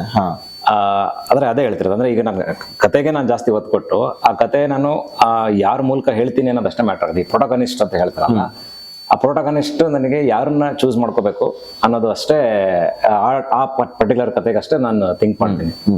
ಆ ಪ್ರೊಟಗನಿಸ್ಟ್ ಆಗಿ ಈಗ ಫಿಮೇಲ್ ಪ್ರೊಟಗನಿಸ್ಟ್ ಆಗಿ ಅಥವಾ ಫಿಮೇಲ್ ಸೆಂಟ್ರಿಕ್ ಆಗಿ ಒಂದು ಒಳ್ಳೆ ಒಂದು ಕಾಮಿಡಿ ಸಿನಿಮಾ ಮಾಡ್ಬೇಕು ಅಂತ ನನಗೂ ಇದೆ. ತುಂಬಾ ಕಮ್ಮಿ ನಮ್ಮಲ್ಲಿ ಬಂದಿಲ್ಲ, ಅಂದ್ರೆ ತುಂಬಾ ಹಿಂದೆ ಬಂದಿತ್ತು. ಅಂದ್ರೆ ಹೇಳ್ತೀನಿ, ಫಾರ್ ಎಕ್ಸಾಂಪಲ್ ಈಗ ಪಟ್ಟಣಕ್ಕೆ ಬಂದ ಪತ್ನಿಯರು ತುಂಬಾ ಹಿಂದೆ. ಅಂದ್ರೆ ಈ ತರದೆಲ್ಲ ಈಗ ನನ್ನ ಆಸೆಗಳು ಅಷ್ಟೇ ಇವೆಲ್ಲ. ಅಂದ್ರೆ ಆ ತರದೆಲ್ಲ ಜಾನರ್ನ ಎಕ್ಸ್ಪ್ಲೋರ್ ಮಾಡ್ಬೇಕು ಅಂದ್ರೆ ಅವ್ರ ಮೇಲೆನೆ ಕತೆ ಹೋಗ್ತಿರುತ್ತೆ. ಬಟ್ ಅದ್ರ ಜೊತೆಗೆ ಒಂದಿಷ್ಟು ಮೌಲ್ಯಗಳನ್ನ ಹೇಳ್ಬೇಕು ಅನ್ನೋದು ನನ್ನೊಂದಿಷ್ಟು ಥಾಟ್ಸ್ ಇದೆ. ಆ ತರದ ಕತೆಗಳಲ್ಲಿ ನಾನು ಒಂದೆರಡು ಫಿಮೇಲ್ ಸೆಂಟ್ರಿಕ್ ಇಟ್ಕೊಂಡಿದ್ದೀನಿ. ಅದೇ ಹಿಂಗೆ ನಾನು ಓಪನ್ ಆಗಿದ್ದೀನಿ ಅಷ್ಟೇ. ಅಂದ್ರೆ ಈ ತರದ ಸ್ಕ್ರಿಪ್ಟ್ಸ್ ಅಂದ್ರೆ ಈಗ ನೀವು ಫಿಮೇಲ್ ಸೆಂಟ್ರಿಕ್ ಸ್ಕ್ರಿಪ್ಟ್ಸ್ ಸಿನಿಮಾ ಅಂತಂದ್ರೆ ಹಿಂದೆ ಮಾಲಾಶ್ರೀ ಅವರು ಮಾಡ್ತಾ ಇದ್ರು, ತುಂಬಾ ಹಿಟ್ನೇ ಜನಕ್ಕೆ ಕೊಟ್ಟಿದ್ದಾರೆ. ಬಟ್ ಈಗಿನ ಕರೆಂಟ್ ಜಾನರ್ ಅಲ್ಲಿ ಐ ಥಿಂಕ್ ಪ್ರಿಯಾಂಕಾ ಉಪೇಂದ್ರ ಮಾಡಿದ್ದಾರೆ, ಅದಿತಿ ಪ್ರಭುದೇವ ಒಂದೆರಡು. ಅಲ್ಲ, ರೀಸೆಂಟ್ ಓಟು ಇದೆ ನೋಡಿ, ಅದು ಒಳ್ಳೆ ಕ್ರಿಟಿಕಲಿ ಅಕ್ಲೇಮ್ ಸಿನಿಮಾ, ಅದು ಫಿಮೇಲ್ ಸೆಂಟ್ರಿಕ್ ಅಂತ ಓಟು. ಸೊ ಈ ತರ ಕೆಲವು ಸಿನಿಮಾಗಳು ಬರ್ತಾರೆ. ಸೊ ಈಗ ನೀವು ಫಿಮೇಲ್ ಸೆಂಟ್ರಿಕ್ ಸಿನಿಮಾ ಅಂತ ಬಂದಾಗ, do you have some new people in your mind who you can actually explore and pitch this script to? ಅಂದ್ರೆ ಯಾರು ಮಾಡಿಲ್ಲ ಲೈಕ್ ಆತರ ಅಂತಲ್ಲ, ಅಂದ್ರೆ ಒಂದಿಷ್ಟು ಜನ ಇನ್ ಮೈಂಡ್ ಅನ್ನೋದಕ್ಕಿಂತ ನಾನು ಆಲ್ರೆಡಿ ಒಂದಿಷ್ಟು ಜನ ಎಕ್ಸ್ಪ್ಲೋರ್ ಆಗಿರೋರೆ, ಮತ್ತೆ ಆಮೇಲೆ ಅವ್ರನ್ನ ಪ್ರೂವ್ ಮಾಡ್ಕೊಂಡಿರೋರೇ ಅಂತ ಹೇಳ್ತಿರೋದು. ಅಂದ್ರೆ ನಾಟ್ ಲೈಕ್ ಈಗ ಎಲ್ಲಾ ತರ ಅಂದ್ರೆ ಎಲ್ಲರಿಗೂ ಗೊತ್ತಿರೋ ತರನು ಅಂತಲ್ಲ, ಬಟ್ ಅವರ ಕಲೆ ಅವರಿಗೆ ಎಲ್ಲರಿಗೂ ತೋರ್ಸೋದಕ್ಕೆ ಒಂದಿಷ್ಟು ಪ್ಲಾಟ್ಫಾರ್ಮ್ಸ್ ನಲ್ಲಿ ಅವ್ರು ವರ್ಕ್ ಮಾಡಿ ಒಂದು ಪ್ರೊಫೈಲ್ ತರ ಮಾಡ್ಕೊಂಡಿರೋ ಒಂದಿಷ್ಟು ಆರ್ಟಿಸ್ಟ್ ನನ್ನ ತಲೆಯಲ್ಲಿದೆ. ಸೊ ದಟ್ ಏನಕ್ಕೆ ಅಂದ್ರೆ, ಸೊ ನಾನು ಅದೇ ಹೇಳ್ತೀನಲ್ಲ, ಅಂದ್ರೆ ಯಾವ್ದೇ ಇಮೇಜ್ ಇಟ್ಕೊಂಡು ಬಂದಾಗ ಕಷ್ಟ ಆಗತ್ತೆ ನನಗೆ. ಅಂದ್ರೆ ಹಾಗೆ ಹೇಳ್ತಿರೋದು. ಸೊ ಅದು ಬಹುಶಃ ಹೀರೋಗಳು ಒಪ್ಕೊಂಡ್ಬಿಡ್ತಾರೇನೋ, ಬಟ್ ಫಿಮೇಲ್ ಅಂತ ಬಂದಾಗ ಅವ್ರನ್ನ ಆ ತರ ಬ್ಲೆಂಡ್ ಮಾಡಿಸ್ಕೊಳ್ಳೋದಿದೆಯಲ್ಲ, ಈ ತರದ ಒಂದು ಗಟ್ಟಿ ಸ್ಕ್ರಿಪ್ಟ್ಗೆ ನಂತಲ್ಲಿ ಒಂದು ಇಲ್ಲಿ ಇಲ್ಲೊಂದೇನೋ ಗಟ್ಟಿತನ ಇದೆ, ಇಲ್ಲಿ ಇವ್ರನ್ನ ಹೆಂಗ್ ಬ್ಲೆಂಡ್ ಮಾಡ್ಬೇಕು ಅಂತ ಬಂದಾಗ ಯಾವ್ದೇ ತರ ಇಮೇಜ್ ಬೇಡ ಅಂತ ಅನ್ಸುತ್ತೆ. ಸೊ ಮತ್ತೆ ಆಮೇಲೆ ಮಾರ್ಕೆಟ್ ವೈಸ್ ನೋಡಿದಾಗ್ಲೂ ನಮಗೆ ಬಹುಶಃ ನನ್ನ ಹತ್ರ ಇರೋ ಕತೆಗೆ ಬಹುಶಃ ಅದು ಮಾರ್ಕೆಟ್ ಮ್ಯಾಟರ್ ಆಗಲ್ಲೇನೋ, ಅಂದ್ರೆ ಅದು ಕತೆ ಕಂಪ್ಲೀಟ್ ಆದ್ಮೇಲೆ ಅದಕ್ಕೊಂದು ಮಾರ್ಕೆಟ್ ವ್ಯಾಲ್ಯೂ ಬರುತ್ತೇನೋ ಅಂತ ನನಗೆ ಅನ್ಸುತ್ತೆ. ಸೊ ಅಲ್ಲಿ ತನಕ ಅದೊಂದು ಎಕ್ಸ್ಪೆರಿಮೆಂಟ್ ಆಕ್ಚುಲಿ ನನಗೆ ಅದು ಎಕ್ಸ್ಪೆರಿಮೆಂಟ್ ಹೌದು, ಮತ್ತೆ ಆಮೇಲೆ ಒಂದು ರಿಸ್ಕ್ ಫ್ಯಾಕ್ಟರ್ ಹೌದು. ಸೊ ಆ ಥರದ್ದು ಒಂದಿಷ್ಟು ಎಕ್ಸ್ಪೆರಿಮೆಂಟ್ಸ್ ಅಲ್ಲಿ ನಾನು ಇದ್ದೀನಿ, ಅಂದ್ರೆ ಈ ಎಸ್ಪೆಷಲಿ ಫಿಮೇಲ್ ಸೆಂಟ್ರಿಕ್ ಅಂತ ಬಂದಾಗ. ಈಗಾಗಲೇ ಫಿಮೇಲ್ ಸೆಂಟ್ರಿಕ್ ಆದಂತ ಕರೆಂಟ್ ಸಿನಿಮಾಗಳನ್ನ ಮಾಡಿದವರನ್ನು ಬಿಟ್ಟು ಬೇರೆ ಫಿಮೇಲ್ ಆರ್ಟಿಸ್ಟ್ ಗಳನ್ನ ನೀವು ಫಿಮೇಲ್ ಸೆಂಟ್ರಿಕ್ ಸಿನಿಮಾಗಳಲ್ಲಿ ತೋರಿಸ್ಲಿಕ್ಕೆ ರೆಡಿ ಆಗಿದ್ದೀರಾ? ರೆಡಿ ಇದ್ದೀನಿ. ಅವರೇ ಬೇಕು ಇವರೇ ಬೇಕು ಅಂತಿಲ್ಲ, ಅಂದ್ರೆ ಅವ್ರ ಹಿಂದೆ ಫಿಮೇಲ್ ಸೆಂಟ್ರಿಕ್ ಸಿನಿಮಾನೇ ಮಾಡಿರ್ಬೇಕು. ಫಾರ್ ಎಕ್ಸಾಂಪಲ್ ಅದಿತಿ ಅವರು, ಪ್ರಿಯಾಂಕಾ ಉಪೇಂದ್ರ ಅಂತವರೇ ಬೇಕು ಅನ್ನೋದಿಲ್ಲ. ಆತರ ಇಲ್ಲ. ಅಂದ್ರೆ ಈಗ ಅವರು ಸೂಟ್ ಆಗ್ತಾರೆ ಅಂದ್ರೆ ವೆಲ್ ಅಂಡ್ ಗುಡ್. ಈಗ ಅವ್ರು ಅಂದ್ರೆ ಅದ್ ಬಿಟ್ಟು ಸಹ ನಮಗೆ ಹೇಳಿದ್ನಲ್ಲ, ಅದು ಬೇರೆ ತರದ್ದು ಅವ್ರನ್ನ ಟ್ಯಾಲೆಂಟ್ ನೋಡ್ಕೊಂಡು ಮತ್ತೆ ಎಲ್ಲಾ ಎಮೋಷನ್ಸ್ ಅವ್ರು ಕೊಡೋ ತರ. ಈಗ ಒಬ್ಬೊಬ್ರಿಗೆ ಒಂದೊಂದು ಸ್ಟ್ರೆಂತ್ ಇರುತ್ತೆ. ಈಗ ಆಸ್ ಎ ರೈಟರ್ಗೆ ಒಂದು ಸ್ಟ್ರೆಂತ್ ಇರುತ್ತೆ, ಹಂಗೆ ಆರ್ಟಿಸ್ಟ್ಗೂ ಒಂದು ಸ್ಟ್ರೆಂತ್ ಇರುತ್ತೆ. ಅಂದ್ರೆ ಒಂದು ಜಾನರ್ಗೆ ಅವರು ತುಂಬಾನೇ 100% ಕೊಡೋ ತರ ಇರುತ್ತೆ, ಇನ್ನೊಂದು ಜಾನರ್ ಅವರು ಕಲ್ತ್ ಮಾಡೋ ತರ ಇರುತ್ತೆ. ಸೊ ಇದು ಬಿಟ್ಟು ನಮಗೆ ಯಾವ್ದು ಸೂಕ್ತ ಆಗುತ್ತೆ ಆ ತರದ್ದು ಅವರು ಯಾರು ರೆಡಿ ಆಗಿ ಒಂದಿಷ್ಟು ಅವರು ತಮ್ಮ ಆರ್ಟ್ಗಳನ್ನ ಅಥವಾ ತಮ್ಮ ಕಲೆನ ತೋರಿಸ್ಕೊಂಡಿರ್ತಾರಲ್ಲ, ಅದು ನಮಗೆ ಫಸ್ಟ್ ರೆಫರೆನ್ಸ್ ಆಗಿರುತ್ತೆ. ಸೊ ಆ ತರನೇ ಇದೆ. ನಮಗೆ ಯಾರಿಗೂ ಇಂಥವ್ರಿಗೆ ಮಾಡ್ಬೇಕು ಅನ್ನೋ ತರ ಇಲ್ಲ. ಅಂದ್ರೆ ಆಲ್ರೆಡಿ ಸೆಂಟ್ರಿಕಲ್ ಇದ್ದು ಏನೋ ಒಂದು ಮಾರ್ಕೆಟ್ ವ್ಯಾಲ್ಯೂ ಇದೆ, ಆ ತರ ನಾನು ನೋಡ್ತಾನೆ ಇಲ್ಲ. ಒಟ್ಟು ಅವರು ಆ ಕತೆಗೆ ಸೂಟಬಲ್ ಆಗಿದ್ರೆ, ಅಂದ್ರೆ ನಮಗೆ ಹೇಳಿದೆ ಒಂದು ನಮ್ದು ಸ್ಟ್ರೆಂತ್ ಅಂತ ಬಂದಾಗ ಒಂದು ಸೈಕಾಲಜಿ ಪಾಯಿಂಟ್ ಆಫ್ ವ್ಯೂ ನೋಡಿದಾಗ ಅವರ ಫೀಚರ್ ಏನಿದೆ ಅದು ಆ ಪಾತ್ರಕ್ಕೆ ಸೂಟ್ ಆಗ್ಬಿಡ್ಬೇಕು ಫಸ್ಟ್. ಅಂದ್ರೆ ಅವ್ರ ಪರ್ಫಾರ್ಮೆನ್ಸ್ ಸೆಕೆಂಡ್, ಆ ಫೀಚರ್ ಫಸ್ಟ್ ಸೂಟ್ ಆದ್ರೆ ನಾವೊಂದು 10-20% ಕನ್ವೆ ಆಗುತ್ತೆ, ಅಂದ್ರೆ ನೋಡೋದಕ್ಕೆ ಕನ್ವೆ ಆಗುತ್ತೆ. ಅದಾದ್ಮೇಲೆ ಅವ್ರ ಪರ್ಫಾರ್ಮೆನ್ಸ್ ಅವ್ರನ್ನ ಡ್ರೈವ್ ಮಾಡ್ತಾ ಹೋಗುತ್ತೆ, ಅಂದ್ರೆ ನಮ್ಮ ಕತೆನ ಡ್ರೈವ್ ಮಾಡ್ತಾ ಹೋಗುತ್ತೆ. ಸೊ ಹಂಗೆ ನಾನು ನಂಬ್ತೀನಿ. ಸೊ ಆ ಕತೆಗೆ ಯಾರು ಸೂಟ್ ಆಗ್ತಾರೆ ನಾನು ಆತರ ಮಾಡ್ಕೊಳ್ಳೋಣ ಅಂತಿದ್ದೀನಿ. ಅದು ಯಾರು ತಲೆಯಲ್ಲಿಲ್ಲ, ಬಟ್ ರೆಡಿ ಇದ್ದೀನಿ. ಅಂದ್ರೆ ಫಿಮೇಲ್ ಸೆಂಟ್ರಿಕ್ ಒಂದಿಷ್ಟು 2-3 ಅಂದ್ರೆ ಜಾನರ್ ನಮ್ಮ ಕನ್ನಡದಲ್ಲಿ ಯಾರು ಮುಟ್ಟದೇ ಇರೋ ಜಾನರ್, ಈ comedy, out and out comedy female centric, ಅದು ನನ್ನ ಹತ್ರ ಒಂದು ಐಡಿಯಾ ಇದೆ. ಅದು ಈ ತರ ರೆಡಿ ಇದ್ದೀನಿ. ಇದು ಅಮೇಝಿಂಗ್. ಆಕ್ಚುಲಿ ನಾನು ಈ ಪ್ರಶ್ನೆ ಕೇಳಿದ್ದೆ, ಒಬ್ರು ಇಂಟರ್ವ್ಯೂವರ್ ರೀಸೆಂಟ್ಲಿ ಒಂದು ರೌಂಡ್ ಟೇಬಲ್ ಕಾನ್ಫರೆನ್ಸ್ ಮಾಡ್ತಾ ಇದ್ರು. ಅದರಲ್ಲಿ ಐ ಥಿಂಕ್ ಶಾನ್ವಿ ಶ್ರೀವತ್ಸ, ನಮ್ಮ ಅಮೃತ ಅಯ್ಯಂಗಾರು ಮತ್ತೆ ಚೈತ್ರ ಆಚಾರ್ಯ, ಈ ತರ ಒಂದು 5-6 ಜನ ಕೂತು ಒಂದು ರೌಂಡ್ ಟೇಬಲ್ ಆಗಿತ್ತು. ನೀವು ಕೇಳಿರ್ತೀರಾ ಅನ್ಸುತ್ತೆ ರೌಂಡ್ ಟೇಬಲ್ ನ. ಯಾರು ಮಾಡಿದ್ದದು? ಮಯೂರ್ ಆಂಕರ್ ಹೆಸರು ನಂಗೆ ನೆನ್ಪು ಬರ್ತಿಲ್ಲ. ಸೋನು ವೇಣುಗೋಪಾಲ ಅಲ್ಲ ಮಯೂರ್ ಹೇಳ್ತಾರೆ. ಮಯೂರ್, ಮಯೂರ್ ಅವರು ಮಾಡಿರುವಂತ ಒಂದು ಕಾನ್ವರ್ಸೇಷನ್ ಅದು. ಅದರಲ್ಲಿ ನಾನು ಈ ವಿಚಾರಗಳನ್ನ ಕೇಳ್ಪಟ್ಟೆ. ಇವತ್ತು ಫಿಮೇಲ್ ಸೆಂಟ್ರಿಕ್ ಸಿನಿಮಾ ಅಂತ ಬಂದಾಗ ಯಾಕೆ ಡೈರೆಕ್ಟರ್ಗಳು ಅಥವಾ ಯಾಕೆ ಪ್ರೊಡ್ಯೂಸರ್ಗಳು ನಂಬ್ತಿಲ್ಲ, ದುಡ್ಡು ಆಗ್ತಿಲ್ಲ, ಅದು ಯಾವಾಗ ಚೇಂಜ್ ಆಗುತ್ತೆ ಅನ್ನೋ ಪ್ರಶ್ನೆನ ಅವ್ರು ಮಾಡ್ತಾ ಇದ್ರು. So you have a person here who is willing to take a risk and do a cinema ಅನ್ನೋದು. ಇಲ್ಲ, ರಿಸ್ಕ್ ಅಂತ ಇಲ್ಲ. ಆಕ್ಚುಲಿ ಏನಾಗುತ್ತೆ, ಈಗ ಫಾರ್ ಎಕ್ಸಾಂಪಲ್ ಈಗ ನಮ್ ಸಿನಿಮಾನ ತಗೊಳ್ಳಿ, ಈಗ ನಮ್ಮ ಸಾಕಾರಿ ಅಂತ ತಗೊಂಡ್ರೆ ನಮಗೆ ಅದರಲ್ಲಿ ಇಷ್ಟು ಹಾಕಿದ್ರೆ ಇಷ್ಟು ಬರುತ್ತೆ ಅನ್ನೋ ಯಾವ ಪರ್ಸ್ಪೆಕ್ಟಿವ್ ಅಲ್ಲಿ ನಾವು ಸಿನಿಮಾ ಮಾಡಿದ್ದಿಲ್ಲ. ಕಂಪ್ಲೀಟ್ಲಿ 100% ಈವನ್ ಪ್ರೊಡ್ಯೂಸರ್ ಸಹ ಕಂಟೆಂಟ್ ನಂಬೆ ಮಾಡಿದ್ದು. ಆತರ ಕಂಟೆಂಟ್ ನಂಬಿ ಜಾಸ್ತಿ ಅನಾವಶ್ಯಕ ಇಲ್ಲದೆ ಆ ಸಿನಿಮಾಗೆ ಎಷ್ಟು ಬೇಕೋ ಅಷ್ಟು 100% ಕೊಟ್ಕೊಂಡು ಮಾಡಿದಾಗ ಅಲ್ಲಿ ಬಹುಶಃ ನಮಗೆ ಅದು ರಿಸ್ಕ್ ಅಂತ ಅನ್ಸಲ್ಲ. ಆದ್ರೆ ಕಂಟೆಂಟ್ ಅಂತ ಗೆಲ್ಲತ್ತೇನೋ ಗ್ಯಾರಂಟಿ ಇರುತ್ತೆ. ಬಟ್ ಇವಾಗ ಟ್ರೆಂಡ್ ಆಲ್ರೆಡಿ ಪ್ರೂವ್ ಮಾಡಿದೀವಿ ನಾವು, ಅಂದ್ರೆ ನಾವು ಅಂತಲ್ಲ, ತುಂಬಾ ಜನ ಮಾಡಿದ್ದಾರೆ. ಕಂಟೆಂಟ್ ಗೆದ್ರೆ ಅಲ್ಟಿಮೇಟ್ಲಿ ಅದು ನಮಗೆ ಬಿಸ್ನೆಸ್ಗೂ ವರ್ಕ್ ಆಗುತ್ತೆ ಅನ್ನೋ ತರ. ಸೊ ಬಹುಶಃ ರಿಸ್ಕ್ ಅನ್ನೋ ತರ ಬರಲ್ಲ, ಟ್ರಸ್ಟ್ ಬೇಕಾಗತ್ತೆ ಅಷ್ಟೇ. That is trust, absolutely. But ನಾನು ನಿಮ್ಗೆ ವೈ ಐ ಸೆಡ್ ರಿಸ್ಕ್ ಅಂತ ಹೇಳ್ಬಿಡ್ತೀನಿ. ರಿಸ್ಕ್ ಯಾಕೆ ಅಂದ್ರೆ, if it is not actually female centric ಅಲ್ಲದೆ ಜನರಲಿ ಹೀರೋ ಹೀರೋಯಿನ್ ಸಿನಿಮಾ ಅಂತಂದಾಗ, ನೀವು ಹೋಗಿ ಯಾವ್ದೋ ಪ್ರೊಡ್ಯೂಸರ್ ನ ಅಪ್ರೋಚ್ ಮಾಡಿದಾಗ ನೀನ್ ಹೀರೋಯಿನ್ ಒಪ್ಸ್ಕೋಬಾ, ಆಮೇಲೆ ನಾನು ನಿಂಗೆ ಸ್ಕ್ರಿಪ್ಟ್ ಓಕೆ ಮಾಡ್ತೀನಿ ಅಂತ ಯಾರು ಹೇಳಲ್ಲ. ಹೀರೋ ಒಪ್ಸ್ಕೋಬಾ ಅಂತಂತಾರೆ. ಬಿಕಾಸ್ ದ ಎಂಟೈರ್ ಸಿನಿಮಾ ಇವತ್ತು ಹೇಗಂತಂದ್ರೆ ಹೀರೋ ಓಕೆ ಅನ್ನ, ಆಮೇಲೆ ಹೀರೋಯಿನ್ಗೆ A-B-C ಆ ತರ ಆಪ್ಷನ್ಸ್ ಇರುತ್ತೆ. But I think when it comes to the main cast, it is on the hero generally cinema. I think you agree with this. ಹೌದು. ಅಲ್ಲ, ನಾನು ಒನ್ಸ್ ಎಲ್ಲ ರೆಡಿ ಆದ್ಮೇಲೆ ಆ ಪ್ರೋಸೆಸ್ ಬಗ್ಗೆ ಹೇಳಿದಷ್ಟೇ. ಬಟ್ ಅದೇ ಒಪ್ಸೋ ಪ್ರೋಸೆಸ್ ಅಲ್ಲಿ ಬಹುಶಃ ನನಗೆ ನಾನು ರಿಸ್ಕ್ ತಗೊಂಡಿದ್ದೀನಿ ಅಷ್ಟೇ. ಸಿನಿಮಾ ರಿಸ್ಕ್ ಅಲ್ಲ. ಹೌದು, ನಿಮಗೆ ನೀವು ರಿಸ್ಕ್. ಅಬ್ಸಲ್ಯೂಟ್ಲಿ. ಸೊ ಇದು ಚಿತ್ರರಂಗದ ಕರೆಂಟ್ ಪರಿಸ್ಥಿತಿ. ಸ್ನೇಹಿತರೆ, ಕೊನೆಯದಾಗಿ ಇವತ್ತಿನ ಚಿತ್ರರಂಗನ ಬೆಳವಣಿಗೆ ಬಗ್ಗೆ ಇನ್ ಜನರಲ್ ಆಗಿ ನೀವು ಹೇಳೋದಿದ್ರೆ ಏನ್ ಹೇಳ್ತೀರಾ? ಅಂದ್ರೆ ಹೆಂಗಿದೆ ಆಕ್ಚುಲಿ ಈ ಚಿತ್ರರಂಗ? ಐ ಥಿಂಕ್ ಒನ್ ಟೈಮ್ ಅಲ್ಲಿ ಫುಲ್ ಚೆನ್ನಾಗಿತ್ತು, ಈಗ ಒಂದ್ ಸ್ವಲ್ಪ ಅದು ಇದು ಕಾಂಟ್ರವರ್ಸೀಸ್ ಹಂಗೆ ಹಿಂಗೆಲ್ಲ ಆಗಿ ಸ್ವಲ್ಪ ಕೆಳಗಾಗಿದೆ, ಮತ್ತೆ ಮೇಲ್ ಬರುತ್ತೆ, ಮತ್ತೆ ಕೆಳಗೆ ಹೋಗುತ್ತೆ. But at this phase how it is like when you want to pitch somebody, ಈಗ ಹೆಂಗಿದೆ ರೆಸ್ಪಾನ್ಸ್ ಇನ್ ಜನರಲ್? ಇಲ್ಲ, ನೀವೇ ಹೇಳ್ದಂಗೆ ಇದು ಜಸ್ಟ್ ಅ ಫೇಸ್ ಅಷ್ಟೇ. ನನಗೆ ಗೊತ್ತಿರೋ ಪ್ರಕಾರ just a phase. And moreover ನಾನು ಹೇಳೋದು ತಪ್ಪಾಗತ್ತೆ ಅಂತ ಅನ್ಸುತ್ತೆ. ಜಸ್ಟ್ ಒನ್ ಫಿಲಮ್ ಅಂದ್ರೆ ಒಂದ್ ಫಿಲಮ್ ಆಗಿದೆ ಅಷ್ಟೇ. ನಾನು ಕಲಿಯೋದು ತುಂಬಾ ಇದೆ. ನಾವೊಂದು ಇಂಡಸ್ಟ್ರಿ ಬಗ್ಗೆ ಮಾತಾಡೋದು ಅಂತ ಬಂದಾಗ ನಾವು ಅಂದ್ರೆ ಬಹಳ ತಪ್ಪಾಗತ್ತೆ. ಅಂದ್ರೆ ಜಸ್ಟ್ ಒನ್ ಫಿಲಮ್ ಓಲ್ಡ್ ನಾನು. ಸೊ ಹಂಗಾಗಿ ನಮಗೆ ಇದ್ರ ಬಗ್ಗೆ ಆಗೋ ಹೋಗೋಗಳ ಬಗ್ಗೆ ನಾವು ತುಂಬಾ ಜನ ಬೇರೆ ಬೇರೆ ನಿರ್ಧಾರಗಳು ತಗೊಂತಾರೆ, ಅದು ಅವ್ರು ಡಿಸೈಡ್ ಮಾಡ್ತಾರೆ. ನಾ ಆಗ್ಲೇ ಹೇಳ್ದಂಗೆ ಜಸ್ಟ್ ಫೇಸ್ ಅಂತ ಅನ್ಸುತ್ತೆ. Just phase. ಯಾಕಂದ್ರೆ ಒಂದಿಷ್ಟು ಬ್ಯಾಕ್ಲಾಗ್ಸ್ಗಳು ಮತ್ತೆ ಆಮೇಲೆ ನೆಕ್ಸ್ಟ್ ಪ್ಲಾನಿಂಗ್ಸ್ ಗೊತ್ತಿರೋದ್ರಿಂದ ಬ್ಯಾಕ್ ಗ್ರೌಂಡ್ ಅಲ್ಲಿ ಏನ್ ನಡೀತಿದೆ ಅನ್ನೋದು. ಸೊ ಇವೆಲ್ಲ ಬಹುಶಃ ಮುಂದೆ ಎಲ್ಲ ಮರ್ತೋಗತ್ತೇನೋ ಅಂತ ಅನ್ಸುತ್ತೆ. ಅಂದ್ರೆ ಆ ಒಂದು ಎರಾ ಅಲ್ಟಿಮೇಟ್ಲಿ ಬಂದೇ ಬರ್ಬೋದು. ಅಂದ್ರೆ ಒಂದಿಷ್ಟು ಈಗ ನಡೀತಿರೋ ಪ್ರೋಸೆಸ್, ಈಗ ಬ್ಯಾಕ್ ಗ್ರೌಂಡ್ ಅಲ್ಲಿ ನಡೀತಿರೋ ಪ್ರೋಸೆಸ್, ಬರ್ತಿರೋ ಸಿನಿಮಾಗಳು, ಅದ್ರದ್ದು ಸ್ಕ್ರಿಪ್ಟ್ಸ್ಗಳು, ಮತ್ತೆ ಆಮೇಲೆ ಬೇರೆ ಬೇರೆ ನೀವು ಹೇಳ್ದಂಗೆ ಒಂದು ಸ್ಟಾರ್ಗಳು ಮಾಡ್ತಿರೋ ಕಂಟೆಂಟ್ಗಳು, ಅದೆಲ್ಲ ನೆಕ್ಸ್ಟ್ ಬರ್ತಾ ಹೋದ್ರೆ ನಿಮಗೆ ಅಲ್ಟಿಮೇಟ್ಲಿ ಆ ಎರಾ ಒಂದಾದ್ಮೇಲೆ ಒಂದು ಬಂದೇ ಬರುತ್ತೆ. ಮತ್ತೆ ಬ್ಯಾಕ್ ಟು ಬ್ಯಾಕ್ ಒಳ್ಳೆ ಸಿನಿಮಾ ಕೊಟ್ಟಾಗ ಯಾಕೆ ಬರಲ್ಲ ಅಂದ್ರೆ ಜನಗಳು ಯಾಕೆ ಬರಲ್ಲ ಅಂತ. ಅಲ್ಲ, ನಾನೀಗ excluding the star controversy in general ಆಗಿ ನಾವು ನಿಮ್ಗೆ ಕೇಳೋದಾದ್ರೆ, ಈಗ ಈ ತರದ ಒಂದು ಕಾಂಟ್ರವರ್ಸಿಗಳು ಒಂದು ರೇಂಜ್ಗೆ ಡೌನ್ ಫಾಲ್ ಅನ್ನ ತಂದಿದೆ ಅನ್ಸಲ್ವಾ ನಿಮ್ಗೆ ಇಂಡಸ್ಟ್ರಿಯಲ್ಲಿ ಇನ್ ಜನರಲ್ ಆಗಿ? ಅಂದ್ರೆ ಬ್ಯಾಕ್ ಟು ಬ್ಯಾಕ್ ಆಗ್ತಾ ಇರುವಂತಹ ಕಾಂಟ್ರವರ್ಸಿಗಳು, ಯಾವುದೇ ಕಾಂಟ್ರವರ್ಸಿ ನಾನು ಸ್ಪೆಸಿಫೈ ಮಾಡಕ್ ಹೋಗ್ತಿಲ್ಲ, ಇನ್ ಜನರಲ್ ಆಗಿ ನಿಮ್ಗೆ ಈ ಪ್ರಶ್ನೆ ಕೇಳ್ತಿದ್ದೀನಿ. ನೀವು ಒಂದು ಡೆಬ್ಯೂ ಡೈರೆಕ್ಟರ್ ಮಾಡಿ ಈಗ ನೀವು ಹೊಸ ಸಿನಿಮಾಗಳಿಗೆ ಪಿಚ್ ಮಾಡ್ತಾ ಇದ್ದೀರಾ.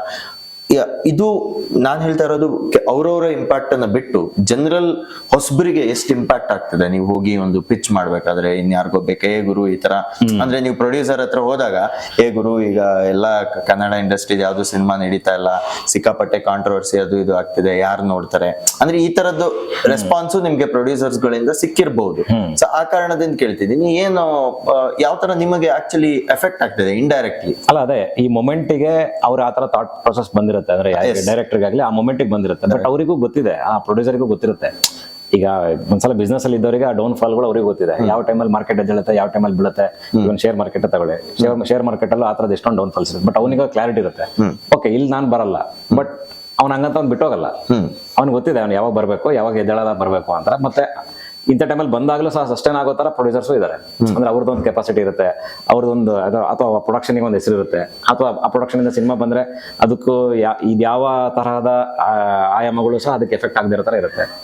ಸೊ ಅದೇ ಹೇಳ್ತಾನೆ, it's all about a face and also ಒಂದು ಫ್ಯೂಚರ್ ಪಾಯಿಂಟ್ ಆಫ್ ವ್ಯೂ ಎಲ್ಲರೂ ಯೋಚನೆ ಮಾಡೋದ್ರಿಂದ ವೇಟ್ ಮಾಡ್ತಾರೆ ಅಷ್ಟೇ. ಯಾರು ಇಂಡಸ್ಟ್ರಿ ಬಿಟ್ಟು ಹೋಗಲ್ಲ, ಅಥವಾ ಯಾರು ಬ್ಲೇಮ್ ಮಾಡಕ್ ಹೋಗಲ್ಲ. ಈಗ ಏನ್ ಹೇಳ್ತೀವಿ ಅಂದ್ರೆ, ಈಗ ಈ ಇಂಡಸ್ಟ್ರಿ ಅಂತ ಏನ್ ಹೇಳ್ತೀವಿ ಅದು ಯಾವತ್ತು ಬಹುಶಃ ಎಫೆಕ್ಟ್ ಆಗತ್ತೆ ಅನ್ನೋ ಡೌಟ್. ವ್ಯೂವರ್ಶಿಪ್ ಡೌನ್ ಆಗುತ್ತೆ ಅಷ್ಟೇ. Viewership down. ಇಂಡಸ್ಟ್ರಿಗೆ ಅದು ಅಲ್ಟಿಮೇಟ್ಲಿ ನಿಮಗೆ ಅದು ಬಿಸ್ನೆಸ್ ವೈಸ್ ಇಂಡಸ್ಟ್ರಿ ಅಂತ ಬಂದಾಗ ಅದು ಎಫೆಕ್ಟ್ ಆಗ್ಬೋದು. ಬಟ್ ಒಳಗಡೆ ಇರೋ ಒಂದು ಏನು ಹಾರ್ಮೋನಿ ಇರುತ್ತಲ್ಲ, ಅದು ಯಾವತ್ತೂ ಏನು ಎಫೆಕ್ಟ್ ಆಗಲ್ಲ ಅಂತ ಅನ್ಸುತ್ತೆ. ಬಹುಶಃ ಅದೇ ಇಟ್ ಜಸ್ಟ್ ಅ ಫೇಸ್ ಅಷ್ಟೇ. ನಾವು ಅದ್ರ ಬಗ್ಗೆ ಅನಲೈಸ್ ಮಾಡಕ್ಕಾಗಲ್ಲ. ಅಂಡ್ ಮೋರ್ ಓವರ್ ಯಾಕಂದ್ರೆ ಇಂಡೆಪ್ತ್ ನಮಗೇನು ಗೊತ್ತಿರಲ್ಲ. ನಾವಿನ್ನು ಜಸ್ಟ್ ಔಟರ್ ಲೇಯರ್ ನೋಡ್ಕೊಂಡು ಇವಾಗಿನ ಬಟ್ ನಾನು ಇದೊಂದು ಜನರಲ್ ಕ್ವಶನ್ ನಿಮ್ಗೆ ಕೇಳೋದು, ಕೆಲವರು ಈಗ ಇದ್ರ ಬಗ್ಗೆ ಮಾತಾಡ್ಲಿಕ್ಕೆ ಇಷ್ಟ ಪಡ್ತಿಲ್ಲ, ಯಾಕಂದ್ರೆ ಎಲ್ರು ಗ್ರೋಯಿಂಗ್ ಫೇಸ್ ಅಲ್ಲಿ ಇದಾರೆ. ನಾಳೆ ಒಂದು ಪರಿಸ್ಥಿತಿ ಅಂತವ್ರ ಜೊತೆಗೂ ಸಿನಿಮಾ ಮಾಡೋ ಒಂದು ಪರಿಸ್ಥಿತಿ ಬರ್ಬೋದು, ಯಾರ ಜೊತೆಗಾದ್ರೂ ನಾವು ಸಿನಿಮಾ ಮಾಡ್ಬೋದು.